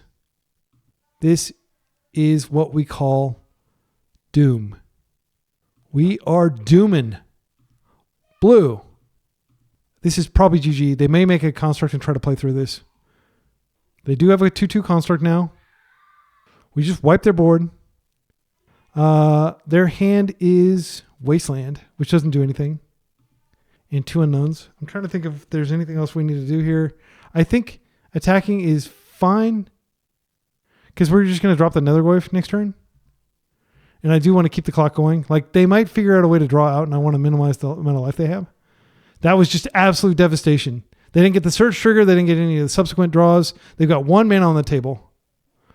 That was the best freaking rip of the entire video. We played 2 back-to-back leagues, and that was the best single rip. This doesn't even matter. This is probably more impactful in terms of like screwing them than it is us. They can swing for 3. I don't care. Yeah, that's fine. I'll just hit you right back for 3. Nethergoyf is going to, be there to stand in the way. Let's play this out. Nethergoyf hits the table. I'm going to go ahead and play out Tamiya too. We're just going to attack for 3. Get this game over. There are cards that they can draw that can stop this. But I think playing that sphere, it did buff the construct, but it's not doing them any favors in terms of being able to hold us back. I hope I'm not coming across as overly cocky. Do they have something? Am I missing something? Do they have a way that they can instant speed kill this? Maybe they didn't. Maybe they didn't notice that it was a 3/4 because it did get really big really quickly. Very macabre. Okay, that's fine. Again, I think our opponent fundamentally misunderstood what our deck does. I'm just going to attack with everything. Never going to cast this just because I don't want to lose the race because of something like that. Boom, boom. Borrower. We can't get rid of it yet. Oh, wait, we can. I'm trying to think if there's any reason to do it now. I'll just wait. Maybe they'll invest more resources.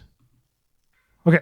Wow. That felt great. That was a great way to close it out. So that was a 3-2 into a 4-1. How about them apples? That felt great. This deck feels amazing. Okay. I feel like this list, first of all, we didn't play against 4 Stompy decks and a mana ramp deck. This is the list right here. This felt amazing. I like the Baleful Strix. It is good right now. I mean, you could argue, if Murktide would have blah, blah, blah. I do think that this is good when a lot of people are playing anti-graveyard stuff. Against that lands matchup, we had very few cards in our graveyard. Murktide would not have been good. Strix was excellent. Strix came down and traded, right? Thoughtseize 2 seems fine. You could go up to 3. You are doing a lot of damage to yourself if you're doing that. I like the 4 dazes. I like the 3 now spell bombs felt fine. Yeah, I don't have anything that I would change about this list. Kaito remains an insane sideboard card. The best Kaito is the Kaito you don't even need to use. We would have just completely destroyed that game once Kaito hit the table. He's insane against lands. He's literally the best card, the best thing you can be doing against a land strategy, assuming you have 3 mana. Engineered Explosives came up several times. Dismember is good against Moon Stompy. I think it's also good against Troll. I think it stays. 3 Hydroblast felt right. Having the Force, yeah. No big feedback. I'm not sure about this additional Thoughtseize in the sideboard, but it felt good. I mean, I would love to go up to all 4 of them. But Kaito is pretty strong, and it is a blue card that pitches the Force.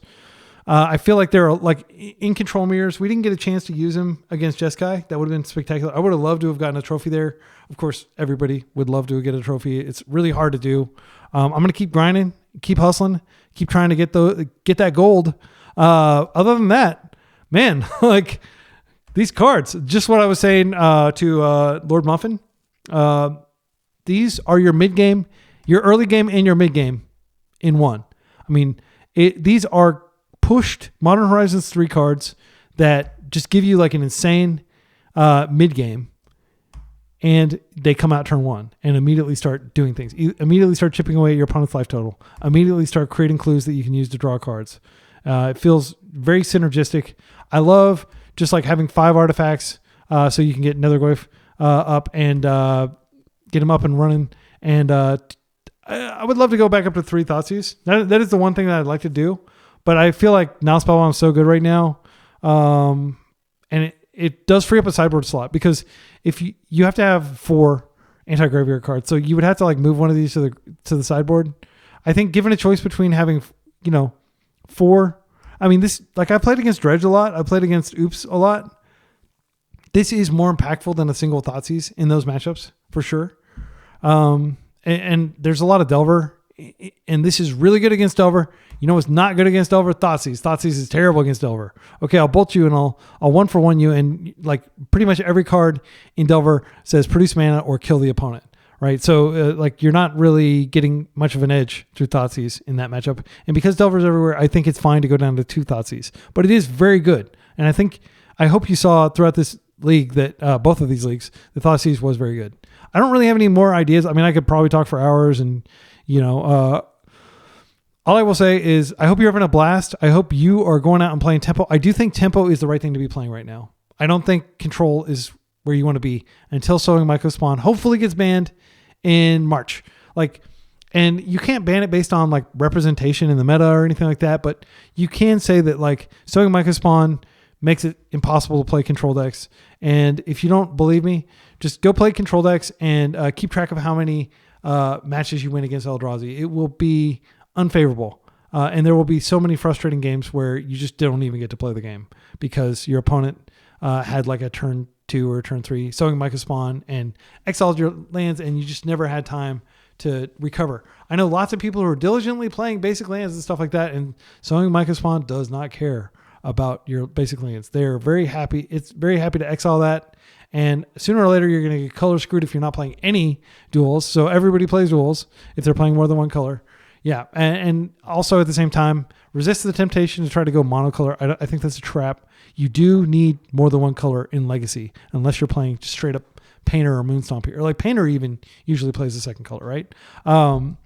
Yeah. Like unless you're playing Moonstompy, you want a second color. If you're playing Death and Taxes, it is just too much of a value unlock to add black or to add red, in my humble opinion. So as long as you're adding the second color, of course, you're opening yourself up to Wasteland. But the reason why you want to play more than one color, frankly, and like monocolor decks just shouldn't exist unless they're Stompy decks, is Undercity Sewers or other Surveillance. These are just so good. And it always is like kind of like a missed opportunity when I see somebody who's playing like mono black aggro and they're playing like 2 Surveillance for card selection. I'm like, you know what? You could probably refit your deck to be more like this, and then you'd have game against combo, and like you just have a lot more range and a lot more things, and you could still probably find 20 cards to support, a force mana base. Like let's do a quick blue count. Okay, and as you can see here, 24 blue cards. It's like a lot of people are like 20 is fine. No, I really do think you should try to play like 24 or more if you can. Like the Phyrexian Dreadnought list I play is like almost 30 blue cards, maybe more than 30. It does come up a lot when you're like mulliganing aggressively to try to stop oops all spells or something like that. And you can certainly play more force negations, and then in those matchups, you're not only adding more forces to your deck, but you're also adding more blue cards. Like when I play Blue White Vial or Esper Vial, I always have like 4 forces in the sideboard because it does that. It accomplishes the dual goals of having more force effects and more blue cards. But like, look at how much, like we add like very high impact black cards, and then the deck is still kind of base blue. But like the fact that we've got Nethergoyf, the fact that we've got Orcish Spellmasters, these give us so much game against Painter, because Painter just preys on the blue decks, and we don't have to necessarily care that much, which is great. Like we beat Painter, we beat it with Nethergoyf, right? We beat those red Stompy decks repeatedly with Nethergoyf, despite the fact that they have access to like Pyroblast, right? So I do think you should splash a second color. So I hope that advice is helpful, and I hope I don't come across as like overly preachy or anything, but I genuinely think like playing like a monocolor aggro deck is a trap unless it's specifically Moonstompy. Moonstompy is an amazing deck. Don't get me wrong. Any deck that Punishing Waterfalls is willing to take to Eternal Weekend, that is the hallmark of a deck that can win, because he's like an absolute spike. He plays stuff that wins, and I love watching his challenges. Anyway, I've talked plenty. Hope you have a fantastic day. Until next time, be excellent to each other and party on.